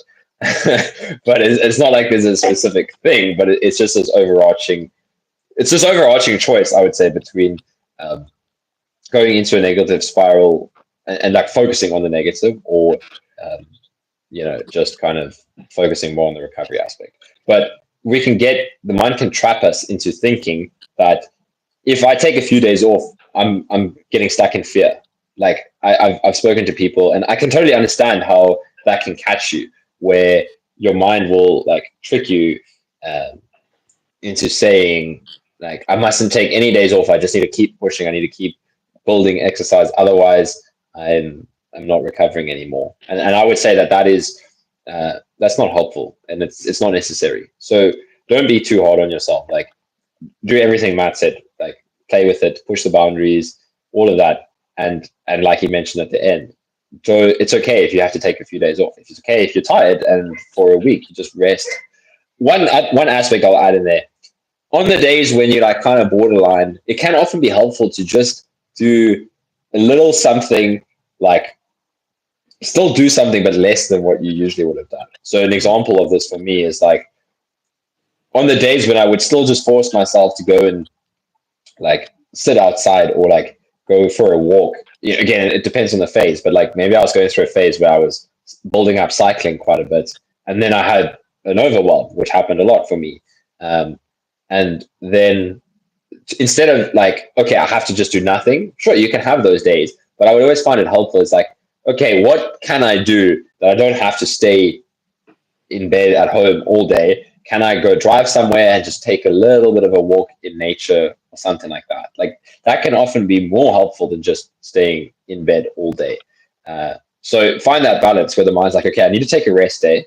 But it's like, okay, maybe I can just take a day where I'm not pushing myself, but I can still allow myself to do something that will be more enjoyable and beneficial than just not allowing myself to do anything. Because that is something that I really found, like, I found how my mind would like get caught up there. In like, rest days mean sitting on the couch and watching TV, and I would feel worse on those days. And then often I would find myself get into spaces where I would struggle to get back out there, because then the next day is also like, I don't know if I'm ready, and I'm going to spend another day sitting on the couch watching TV. And then it's like, at some point you just have to jump back into the unknown, but rather do it at a little bit of a lower intensity, and like something that's not going to completely overwhelm you, but it might still scare you. So that's the balance with rest days. Is like, don't misinterpret them, I would say. Yeah, for me, I want to add something as well. Like, there was a lot of resistance to exercise for me in the beginning, and that's where my physio helped me a lot. Because I was like, I also have like a mindset of like, yeah, you have to do it completely, or it's not worth to even do it, Yeah. So I would be like, yeah, okay, but I can't do a lot of exercise now. And he would Yeah. say like, okay, just do 5 like calf races against the wall. Just raise your, Yeah. go stand on your toes, and then back, and then toes and back. And then I would be like, yeah, okay, but what's the point of it? It's only 3 or 4. He would even say like, yeah, just do 1 squat or something, Yeah. Yeah, exactly. And I would be like, yeah, okay, but that's not the point of it. And then he said like, yeah, okay, today you do 1, tomorrow you do 2, and then you do 3, and that's how you build up. But the mind said like, okay, but that's not worth it. That's not even a workout. Yeah. So don't be ashamed to just do very little, and just that's a good way of letting your body and your nervous system know that it's safe. Just do Yeah. one squat, and you'll see tomorrow maybe you'll do two, and then you can get accustomed to maybe the sensations that come up when you do a squat, and you can build a trust of this is safe. Yeah. That's an excellent point, and it was exactly, if again, I love it because you bring out things that I forget. That's how I introduced exercise again. To be honest, like that's exactly what I did. I was like, let me start with 5 jumping jacks, because I was exactly the same. I was like, I can't exercise. It's just like a mental block. It's like I can't do any exercise. But you're like, well, could I do 1 squat? Could I do 3 wall sits or whatever? It's like that's exactly how I did it. You're not going to, people recover in all different ways, but it's more unlikely that you're just going to wake up the next day and be able to go smash a gym session. Like that's not how introducing exercise. That's not how I would recommend introducing exercise. If it calls you, do it. I mean, it'll bring up what you need to face. But that's not the method that I would push for people. I love that. It's like, do start small. I mean, if I think back to the period where my recovery was moving along the most smoothly, I was just, at some point in my mind, I was like, okay, I've gotten comfortable walking. I've gotten comfortable doing short rides on my bike, but I actually want to focus a little bit on reconditioning like my muscles. And the way I started that was I would do like, I had like a gym program from before long COVID. I'd actually just recently gotten injured, like this weird knee injury and shoulder injury, which funny enough, looking back, it was all the same mechanisms, right? It was like this, I couldn't go to the gym anymore. And it was this buildup of resistance, repression in my body, and it will come out in all different ways. But what I went back is I just started doing this rehab work again. And at like a minuscule level, I was like, okay, I'm going to do like 10 seconds of glute bridges. And then I'm going to do 5 seconds of, not 5 seconds, like 5 reps of one-legged hamstring, what was it called? A one-legged deadlift, which is just like you stand on one leg and you touch your toe with your other leg. And a couple of things like that. Like I just really, and I wrote this down, like that was helpful for me again. And you know why this was helpful in more way than one? Because it was important for me, and like it was exciting in the sense that today I'm doing 5 of these, and tomorrow I'm going to see how many, like maybe I can do 5 or 10, and as opposed to just cutting off exercise and accepting your fate. It's like it was what helped me here, and I think it's helpful, like you said, is having like a physio can actually help you in this area. It was exactly the Tracy, the physio that I would work with, who again I've mentioned, she has a lot of experience in chronic pain and chronic fatigue. The way we got onto this, she asked me, she was amazing because she would always look at things from a really holistic approach. And she like gave me a list of things, and she was like, what are the things that are most important to you? Like I can't remember what it was, like value work or something, like as your personality or your expression. And one of them was like being physical. Like if I could think, like if I'm healthiest, like one of the things I enjoy the most is physical activity. Like I love lifting weights and exercising. Like as we were saying at the start, I've just spent the whole day out and I just feel so much better on those days. But I hadn't done that for like 2 years. I hadn't allowed myself any physical activity for 2 years. And she pointed this out. She was like, this is an important thing for you. Like as you, Kyle, the human being, you really like physical stuff. So let's work on this. Let's actually create a plan to get you back into spaces of doing physical stuff. So that was like, it was exciting for me. It was like, oh, I can do these physical things again. Maybe I can't gym in the way that I used to, but don't throw the baby out with the bathwater and it's like all or nothing. It's like, just find what you can do. And it can be really motivating as well because it gives you something to work on. We often talk about just accept everything as it is, but you also want to leverage like the healthy brain pathways, which like to work on, improving the body, but in like a healthy way, like in a fun way. That's what it was for me. It was like, what do I like? I like physical activity, so it would be really exciting to work towards it again. Yeah, Really good. I think we beat that one to death. Not much more to say on exercise. Okay, Dr. Evan Fox. Do you two still get bad days now and then? That's a good question. Matt, what do you have to say there? Yeah, for me, I do get bad days. I also, like in my videos, I say, I made the first video and I said in it, like, I'm not really keen on making more videos because I want to wait until I'm fully recovered. Yeah. But then I got so much like positive reactions and stuff. People said it helped a lot. Yeah. So I was like, yeah, why wait? I've Yeah. made tremendous progress already. I'm not fully recovered, but so I have bad days and there's stuff I'm not doing that I was doing before. Yeah. Like maybe partying a lot, sleeping little and stuff. That's not something I want to go back to. Yeah, exactly. But I haven't done it like, and I think I will do it if I'm like in even a later stage when I want to drop all the resistance to anything. So I want to do all those things again. Yeah, Can choose exactly. not to do them in my day-to-day life. But I think, yeah, what you said, there's got to be a time for me. It's a little bit more further out where I will experience those boundaries and my resistance to those situations, and just clear out all the stuff you think is not possible, or you think is like, yeah, that's gonna be too much. So yeah, exactly. I like that was exactly what I did in that sense, and it's like, yeah, I think it's up to everybody like how they want to approach this, but that's what I wanted to do. I was like, I just want to have no more. I want to have no like stone unturned, and yeah, it can bring up difficult stuff, but it was what I wanted to do. But I wanted to touch on like um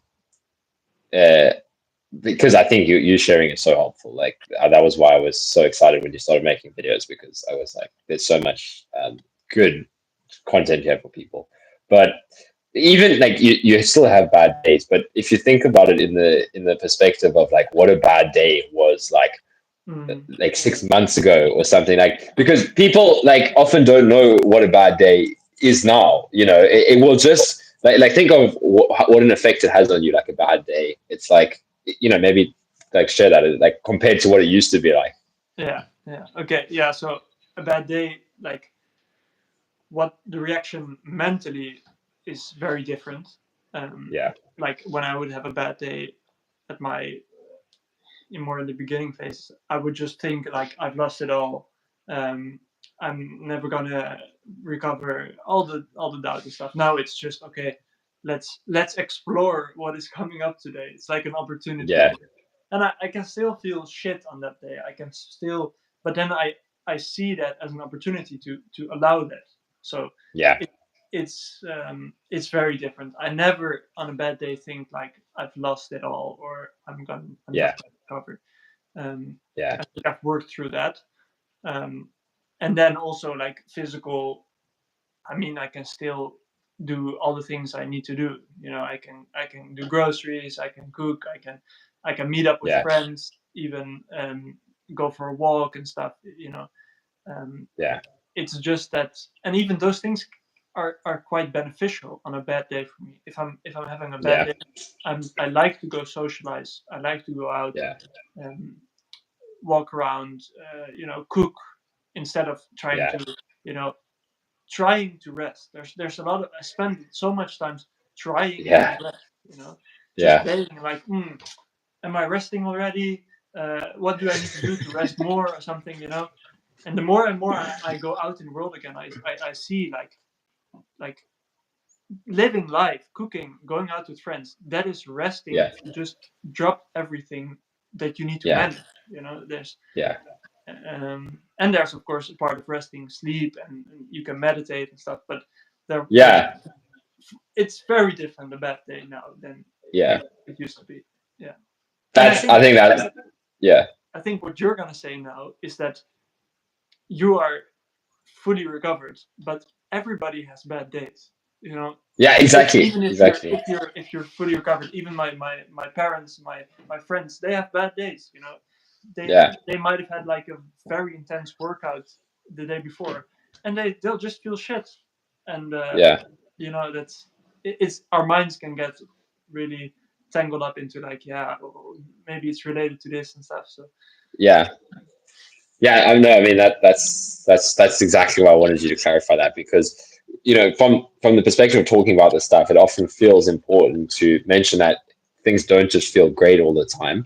But when, you know, saying that you can have a bad day every now and then, like what a bad day looks like now, like I would say, like that's what full recovery feels like you said, where you can just still do what you want. Like that's, for me, that was when I was like, in my mind, like that's why I talk about full recovery, because for me, I imagined it when I could just do the things I wanted again. And I got to the point where it's like you mentioned, like even when you're having a bad day, you can still do the things you want.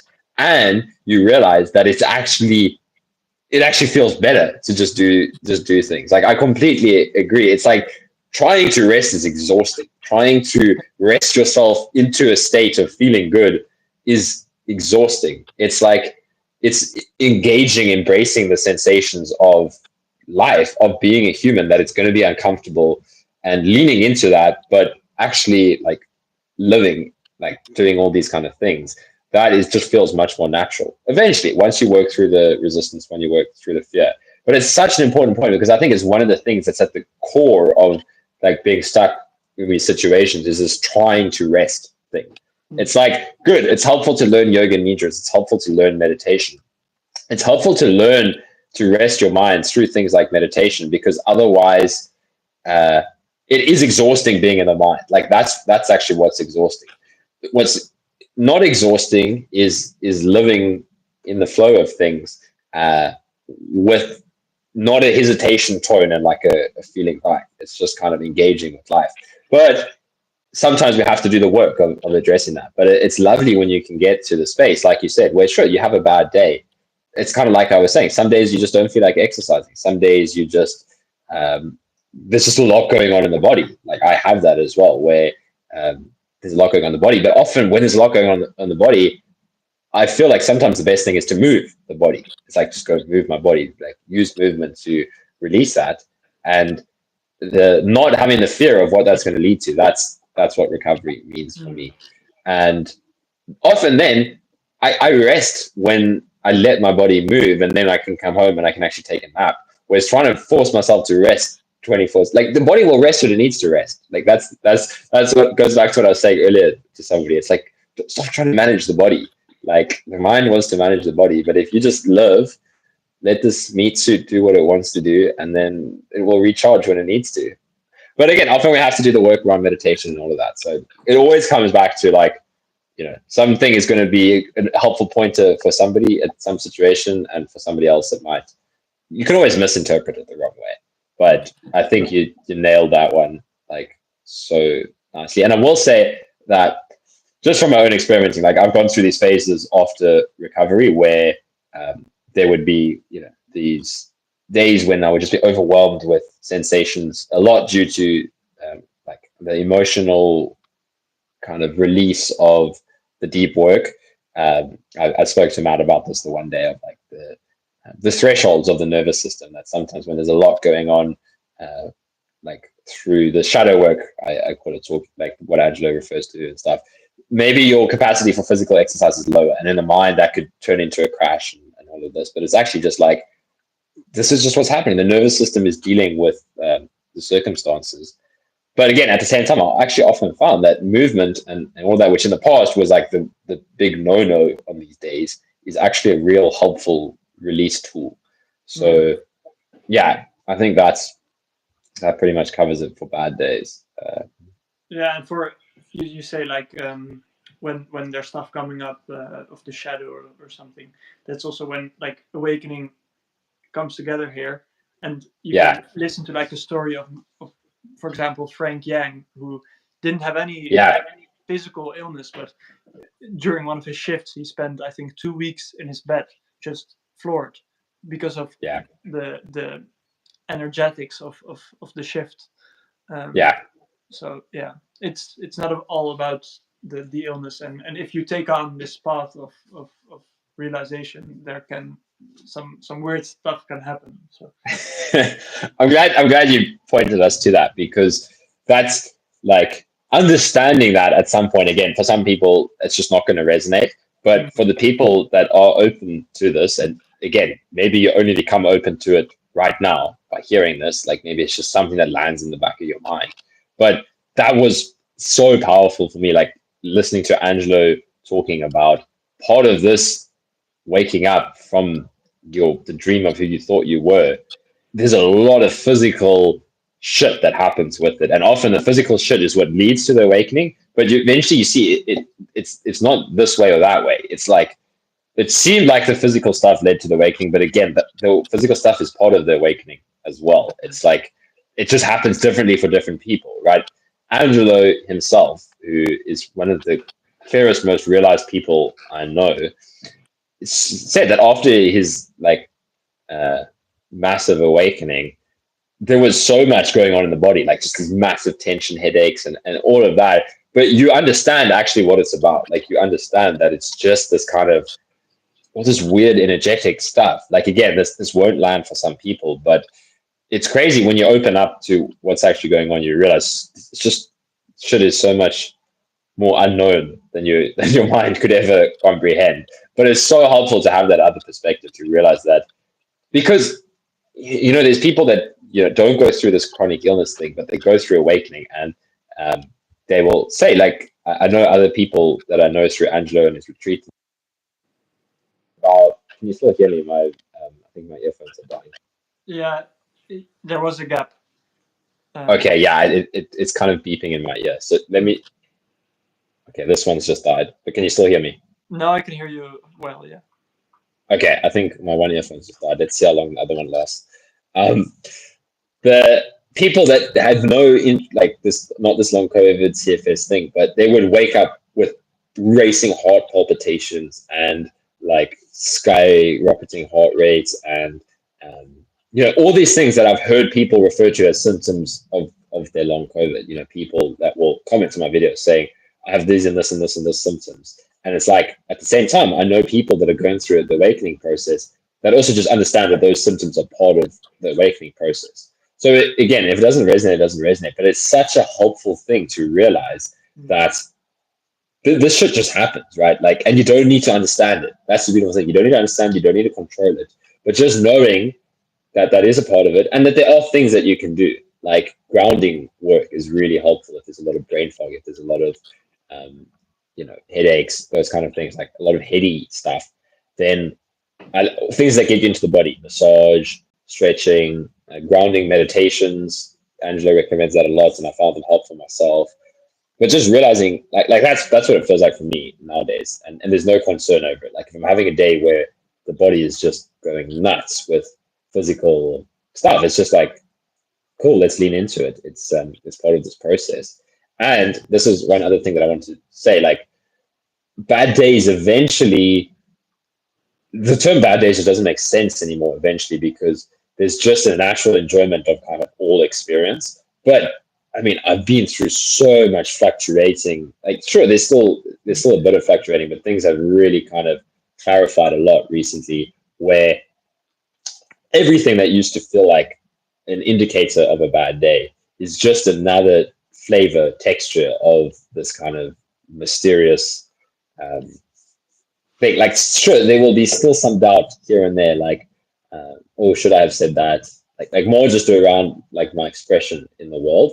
But I do just wanted to point that out. Like, eventually, there's fluctuating, there's recovery, there's awakening, there's this and that, and then there's like the real clarification where things really do just less and less problem in one sense. But there's no need to cling to that, right? If I do just have one day where my mind is all over the place, like let's say I wake up tomorrow and I just feel terrible, that's fine. That's not, there's no need to reference that to anything larger than than the moment, because I've come to realize for myself that all I need to do on those days, so nice and simple, is explore what's there and then use other modalities. Like I said, I just found that having like a really nice healthy juice in the morning gives me loads of energy for the day, whereas eating a whole bunch of unhealthy shit the night before makes me feel super lethargic and unmotivated for the day.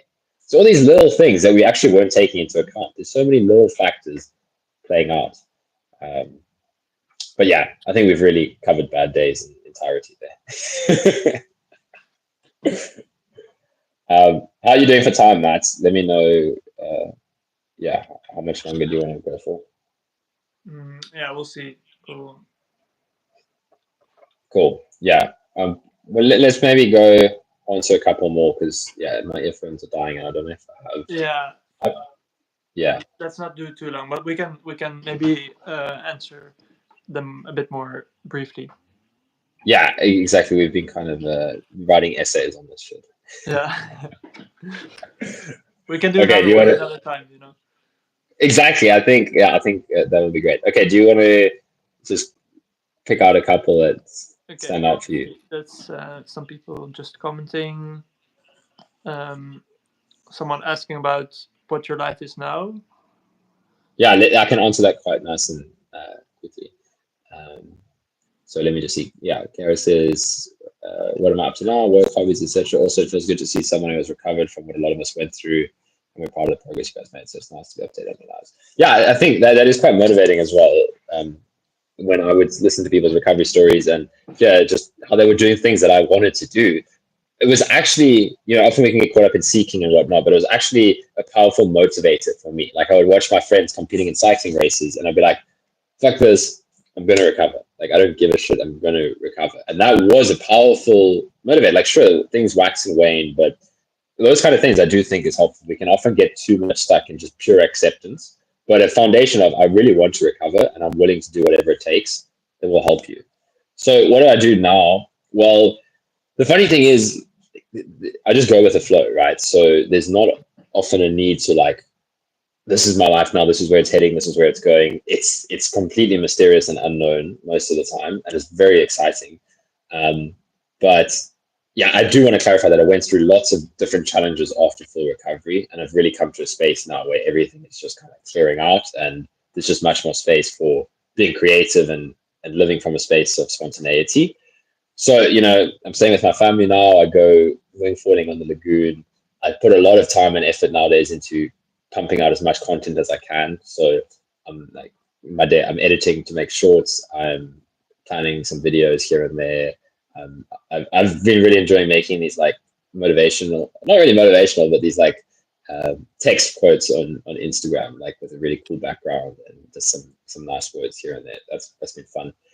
But I think I'll just keep on like talking to people, and who the hell knows, like maybe I'll go travel again at some point. It's really always about just seeing where is there an opening in life, and if there's not an opening, then I just sit and feel into, am I struggling with something, and then I work through that, like where is there a challenge in my life, and then something will open up, and then I just go with that. So we'll see, just keep following the channel and you'll see what happens. Life with Right. God, it's all encompassing. It's just about life. Can go any direction, Dude, you know how many times I've thought about like, this has actually been something that's been on my mind so much, so it'll be fun to actually talk about it with you quickly. Is like having to like separate the content that I talk about, of like, okay, maybe I should make this channel about like recovery, and I should start a separate like awakening channel where I can dive more into the spiritual stuff, like more unfiltered, like not having to worry about putting people off. But then I'm just like, the channel's called Life with Kyle. It's not called Recovery with Kyle. So if you're here, you have to kind of put up with all the shit I'm talking about. So yeah, that's kind of what's been fun. Is I'm at the moment, that's how I'm using the channel, is just to talk about whatever. I have considered like maybe like the recovery stuff could help more people if I refined it more down to recovery. But I've imagined that sometimes, and I feel like I'll start talking about recovery and I'll spin off into awakening in like 2 seconds. So it probably wouldn't work. Yeah. I don't think I would be able to do that. So yeah, for now it's Life with Kyle, and I think that gives me freedom. Yeah. All Okay, right. so I see Louis asking, I'm very lost about what to do when experiencing PEM. I try and do normal things without fear, but then worry this will make the PM last longer. It's hard to find a balance when symptoms are high. Mm, It is hard. Let's start off with that. yeah. So offer yourself some compassion if you're hard on yourself. Then I think I'm gonna be filling in some blanks here, and I might be just the terminology you're using, PM. Usually, I Mm, see when people are using this term, there is still a lot of beliefs to do around what they think it means. mm, And it could be that it's just it's not the case, and it's just you use this terminology. But mm. I I, often I I, I agree with that though. I often see people who use terms like ME and PEM are still have a lot of beliefs about the PM or the ME. And I also did at the beginning, and I started using more terms like flare up or something like that. I'm just having more symptoms, more sensations, not even symptoms, Yeah. but just sensations. Um, and this is just maybe you think like what does it matter, if I name Mm, it this or that, but there's something fundamental underneath it where you see it as something much different. It's not just changing the language. It's there's a whole thing underneath it where you will literally just see it as a increase in sensations instead of it being post-exertional malaise, this symptom which is not fixable of a disease which is incurable. It's mm, all quite interlinked. I mm, would say I could be totally wrong here, but mm. that it's I, good to see for you maybe if this is something going on. mm. I think you hit the nail on the head there, man. Like, pen turns into like this big, like object of your experience that is linked to so many things. Like I remember, like pen is what made my story unrecoverable. I think that is for so many people. I don't know. Again, I'm talking from my perspective here, but that was a big thing for me. If I look at my own recovery journey, I would watch recovery stories, and pen was my fixation. It was like, Yeah. but I get pen, so I must have the incurable version of this, which is MECFS. Yeah. Like I saw an excellent comment on somebody. I think it was when I posted on Reddit, and there was a few like nice people that were pushing back a little bit against the tide of negativity, but eventually everyone gave up because it was just like freaking. What there's a term for that on Reddit. What do they call it when like a whole one subreddit comes and like do you know that term? It's like something they call it on Reddit where you like go No, and dump on. I don't know. It was just. It's actually supposed to be like illegal on Reddit. Like they say, like you're not allowed to do that. Like go from one sub and just absolutely attack someone's post. But Reddit's the fucking Wild West, bro. Um, but somebody said something like, because I was talking about long COVID, and they were like, my recovery and whatever, and the negative people were like, no, like you just didn't have, you're talking shit, like you didn't have this illness. yeah. And then somebody else like, I have MECFS and what you have is whatever. I don't know. They would make up something like this. You just had mild post-viral something. And then the dude, like someone commented, he was like, it sounds like the only difference between these two things is that MECFS is just impossible to recover from.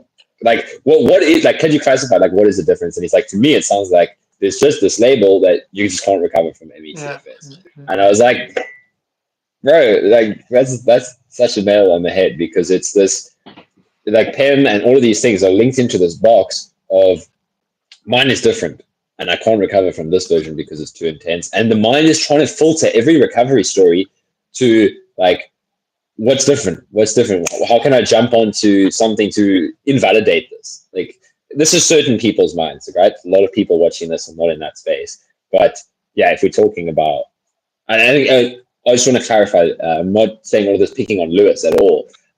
This just led me to think about other things, about a broader perspective of other people. So yeah, Lewis, I'm not at all picking on you here.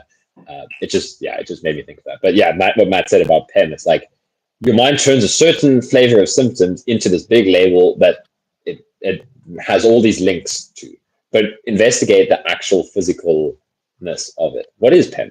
Like what is PEM? And it's true. It can be useful to use terminology. Again, it's like talking about certain symptoms in a certain way in a medical setting can be useful to clarify things and all of that. It's like, again, but look in your experience, where is PEM becoming a fixation? Maybe. Again, it's always tricky answering these questions live on YouTube because you're just saying what comes to mind. So Lewis, take whatever is useful here. Like if it's not useful, you're welcome to throw it out the window. Yeah. And right. So apart from the terminology, the work is the same. And you mentioned you try to do normal things without fear, but then you will make the PEM less stronger, and that's fear. So, and then just the work is the same. You can watch all the videos of Kyle. Exactly. It's not any different, and so that the terminology here is what stood out to me to mention. Like just notice that sneaky fear thought that you're not seeing. Like that's one of the things that like I feel like I'm constantly pointing out to people, and it's fine. Like that's what some of people need to be pointed out.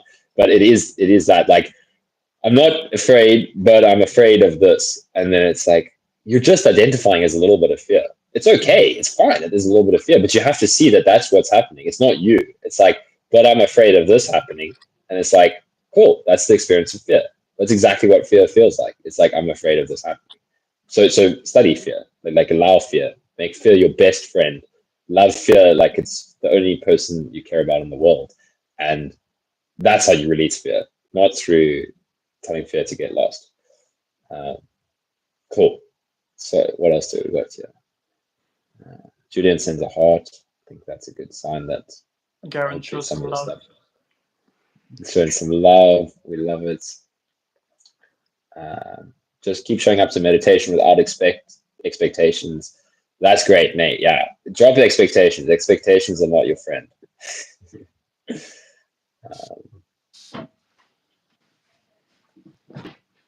If you, let me just quickly expand on that briefly because I really like what Nate pointed to there.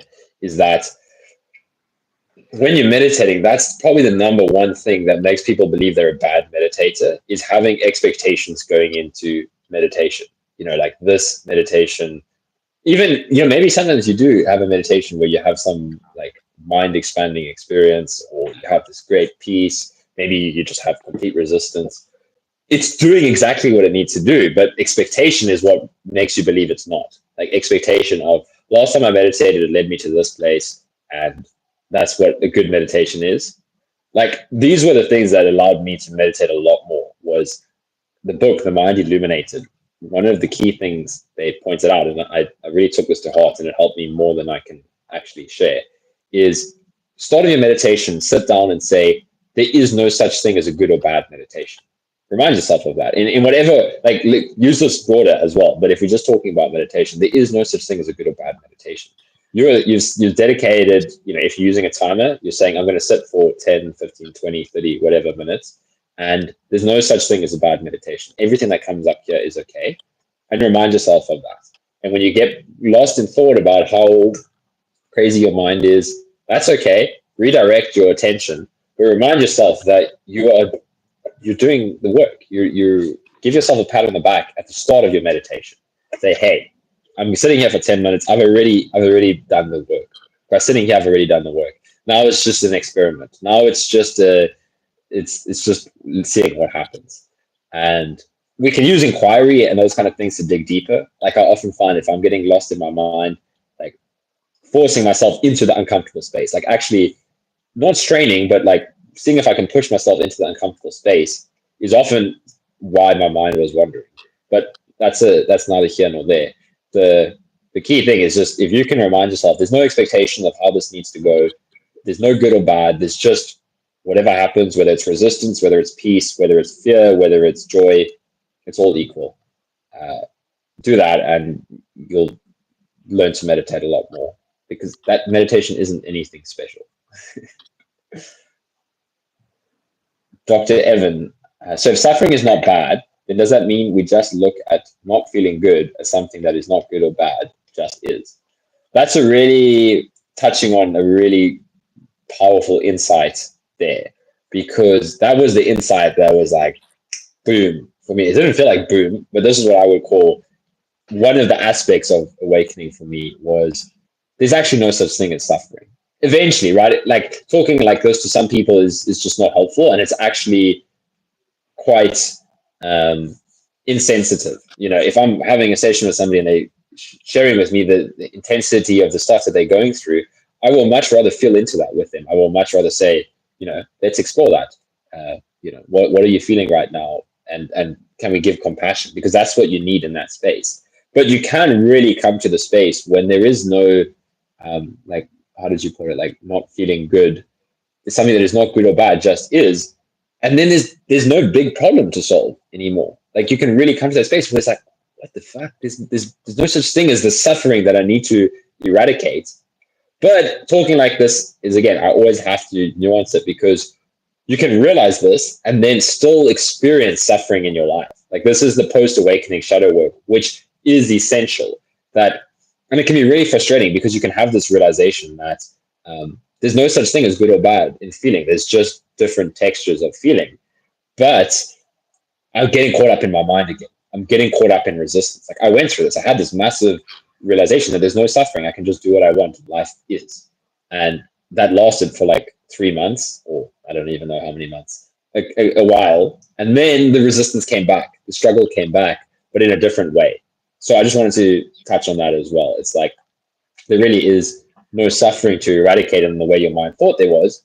But if there is suffering, that's great. I mean, okay, that sounds bad, but that is your entry point. Like if there is suffering in your experience right now, that is showing you exactly where to look. This is what like pushed me so deep, was I'd realized this on an intellectual level through listening to people talk from this space. And then I was like, but where is suffering still arising? And what am I resisting? So yeah, I like that question because it really touched on some key things there. Matt, are you still alive? Matt's disappeared. Maybe his phone died.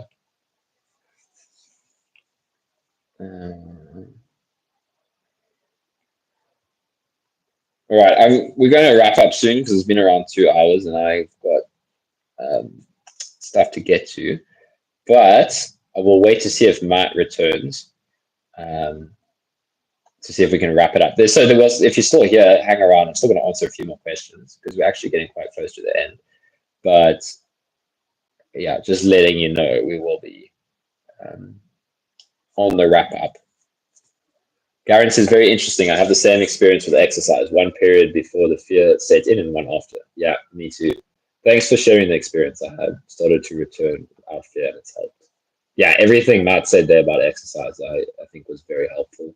And it's funny, reflecting back, I also had these 2 phases where I had long COVID.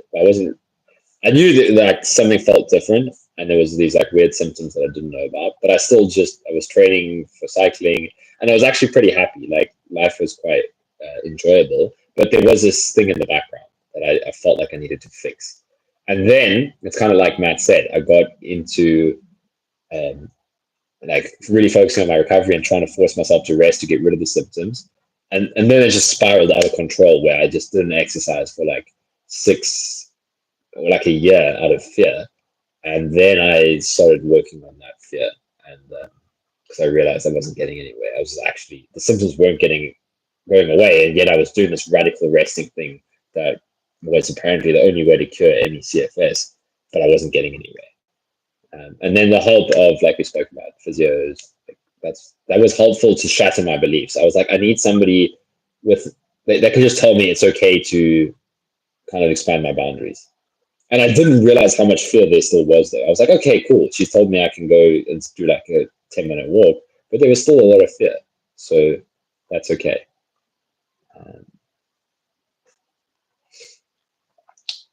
All right.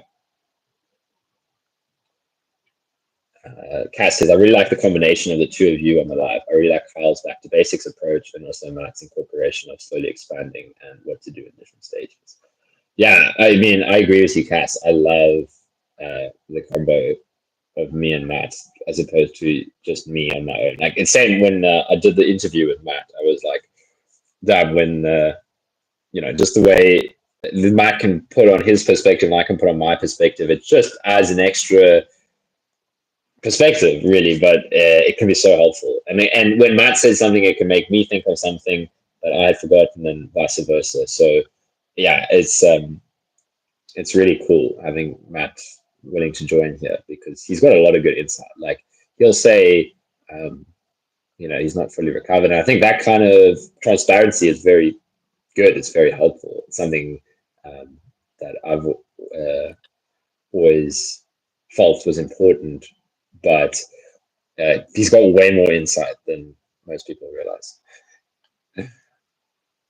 Like I just listen to something he says and I'll be like, damn, Matt, do you want to take over my channel? Matt, are you still there? You've freaking disappeared. Yeah, sorry, I got a call, but I thought I was just like talking about you behind your back here, but you're actually listening.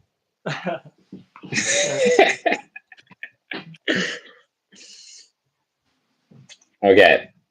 Wait, but are you done on the call? Sorry?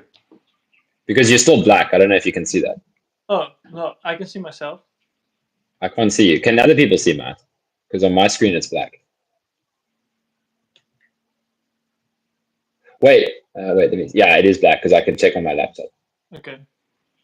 Well, So, yeah. well, okay. Well, yeah, Matt's still here, guys. He's just he's taking this awakening stuff pretty seriously, and he's trying to show you that there's really no Matt there.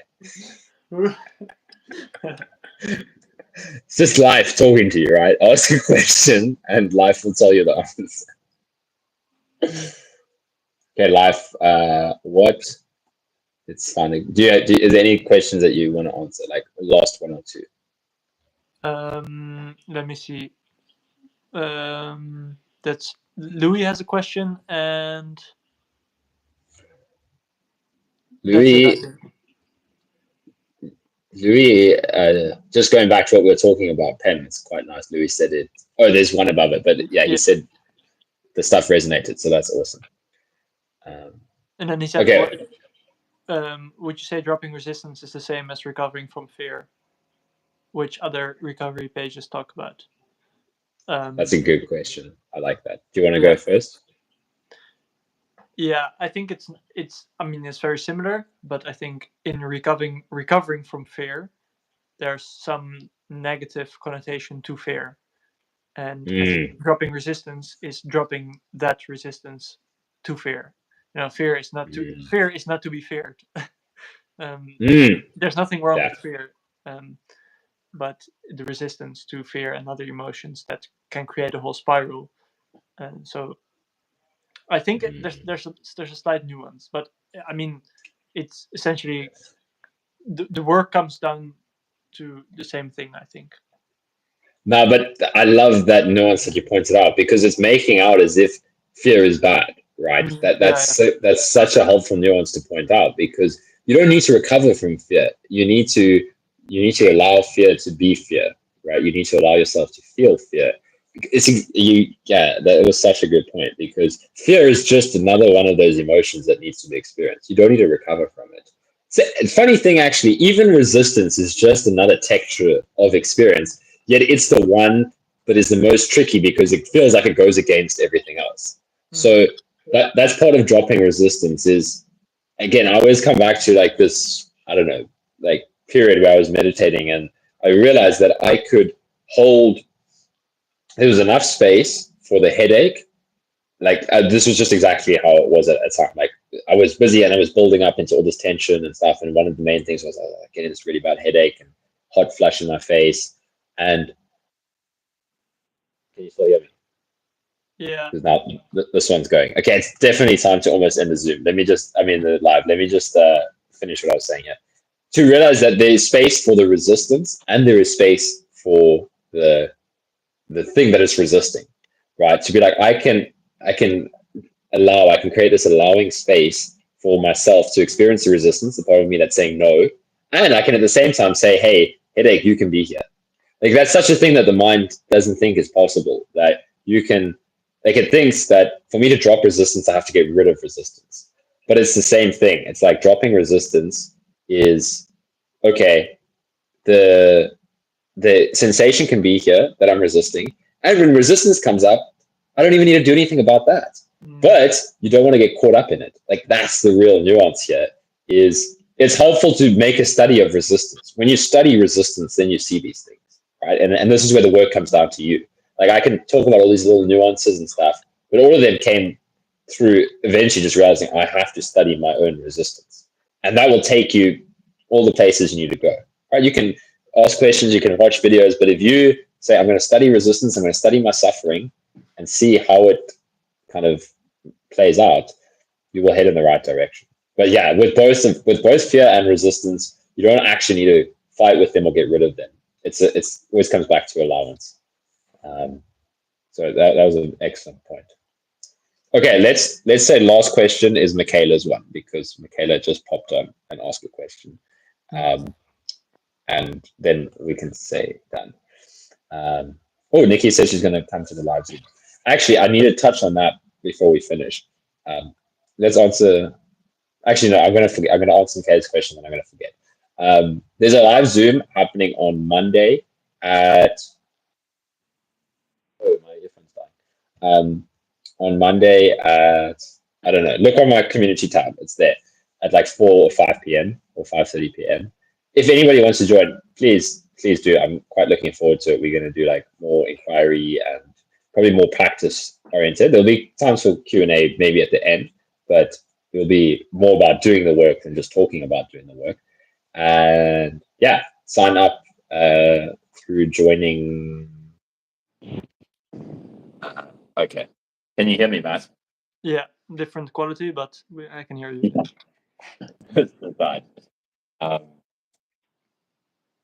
Sign up through the membership tabs.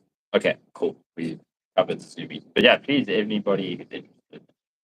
Obviously, it's like a donation kind of thing. You support the channel, so if you can't afford it, I completely understand. But if you can afford it, it will be a lot of fun. Okay, last question. How did you approach feeling and releasing anger, reaching a place of calm?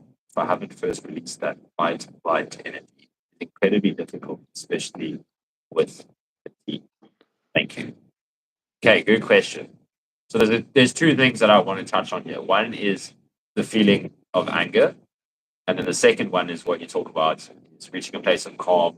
If I haven't first released the fight energy, that's kind of two separate things, and I'll explain why. So this kind of comes back to what Matt and I were saying about trying to force the body into a state of calm. The belief that I need to get out of fight or flight is actually more kind of makes things more tricky than being in fight or flight. If that sounds confusing, what I mean by that is like believing that you're in this state that you need to get out of and into a calm state is what's keeping you in fight or flight, in essence. Just like this can be helpful to do through a meditation practice or just sitting, but just allow yourself to be in whatever state you are in. If you're in fight or flight, you're in fight or flight. When you take away the big label that I'm in the wrong state and I need to get into the right state, which is calm and healing, that's what creates the struggle. That's what creates the resistance. That's what the mind needs to struggle. The mind needs some way to get to that's not here. So to just remind yourself of that when I'm feeling like I need to get out of fight, I need to first release the fight or flight energy before I can get to a place of calm. Don't try and reach a place of calm. Really, that's the belief that's tripping you up, is that I need to reach a place of calm for whatever reason, for this reason, for that reason, I need to reach a place of calm. Ask yourself why you need to reach a place of calm. And then you will see all that it's about is getting away from something that's here. Those are the questions that are helpful. For the later, deeper work for me, I was always wondering, like, when is this final release from suffering that Angelo would talk about? But Angelo would always be very careful about how he talks about it because he knows the mind can turn it into seeking. But whenever I was looking for when is liberation, when is freedom from my suffering, I was like, hold on a second. Freedom from suffering is when there's nothing to get away from anymore. So why do I need to get to this place called liberation? Call it full recovery. Call it awakening. Why do I need to get to this place? because I need to get away from what I'm experiencing now. So that was just me unpacking that. But I think once you realize that fundamental belief is that, why do I need to reach a place of calm? But sit with that, right? Again, if we just keep busy, then we're not going to be able to disentangle this. So sitting and inquiring and doing the work is helpful, but stop putting the pressure on yourself to get somewhere. Right? Ask yourself, what am I trying to get away from? And then anger is an amazing emotion, because I'm actually going to make a whole video on anger at some point, because Kath and I were talking about it in a session the other day. How a lot of people get really sick because they're quite empathic and they've learned to repress their anger. And Cass, I'll try not to divulge too much here, but for somebody who doesn't, they said they're not feeling anger, right? So, like, this is for me. This was always like, I'm not an angry guy. I never get angry, and that's a great clue. Okay, maybe this is not applicable to you, Michaela, but I'm riffing on this here because it's something that's been in my mind to talk about anger. Is when you feel like you never get angry, that's probably a big clue that you repress anger, right? And it's very difficult to realize. Like, I wouldn't, like, I'm not actively repressing anger, but at some point in growing up, you learn to repress anger. And a great indicator of if you're somebody that represses anger is you have bad boundaries. So I was never really able to say no to people, right? In my relationships, in friendships and interactions with people, I always was afraid of letting them down. I always was afraid of uh, putting my foot down to what I actually wanted. I didn't know what I wanted. I was so repressed with that. And nowadays that I've made an exploration of all this kind of work, and I've really got into touch with the feeling of anger, and anger will come up when it needs to, right? So don't worry too much about how to find and feel and release anger. Just when anger comes up, get to understand the experience of anger. And what anger is a boundary emotion, right? So if somebody steps over our boundaries, and this can be in any aspect of life, like this boundary, physical boundary, emotional boundary, um, any kind of boundary. When somebody oversteps that, and that's what anger is in response to. But sometimes we're so repressed that we no longer really feel anger. We will just feel like we've done something wrong. We need to be better to keep pleasing people, something like that. That's all kind of these aspects of repressed anger. But also, once you've got a lot of repressed anger, sometimes anger will just come out, right? So you could just be sitting and suddenly something I say, it could be like that. Something I say just will make you so angry. Or you're meditating and suddenly you're so angry at something. All of that is completely okay. Just understand that there can be a lot of repressed anger from bad boundaries and all of that in the past. And last thing on anger is it actually becomes quite a beautiful emotion when you really understand it. It's like it's trying to protect you, right? But you don't. Also, you don't. Other people are too far on the other side of anger, and both of these are elements of not really willing to feel anger.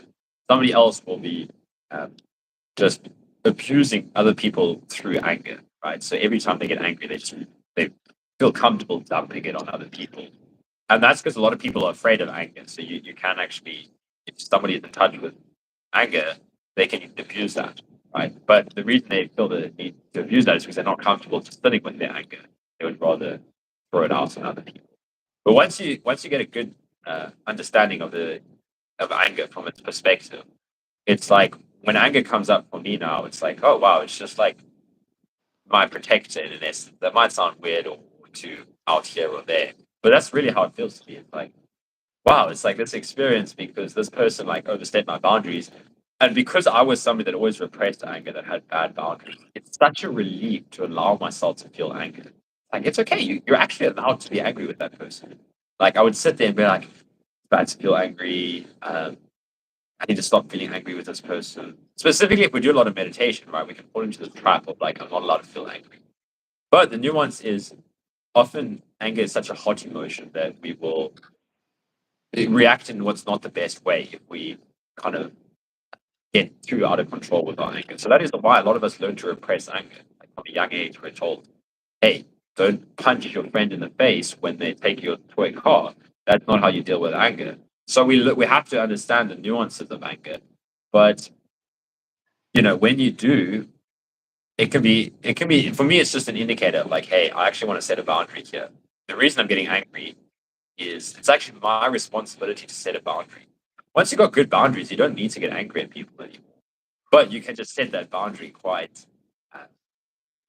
I don't know. You can just be comfortable in setting that boundary. So yeah, but also be willing to feel into anger, right? So it's a bit of both. It's like if you're somebody that you know that you're just a little bit too angry with other people, you're too hot on anger. Like some people are like this. Then sit with that. Go say, why when anger comes up do I need to jump out and react? But the funny thing is, I've realized this through the correlation between awakening and recovery is that a lot of people that are with chronic illnesses, it's not everybody, but a lot more are dealing with repressed anger. A lot of people that are comfortable feeling anger, they're not quite in the same space. But that's quite general and an unnecessary conclusion to make. But I just feel like a lot of people in this space probably have repressed anger.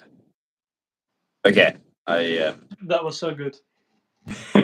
Honestly, I just went on a whole anger riff there. yeah, it's definitely a good topic for a whole video. I think so. There's so much to cover there. So Yeah. yeah. All right.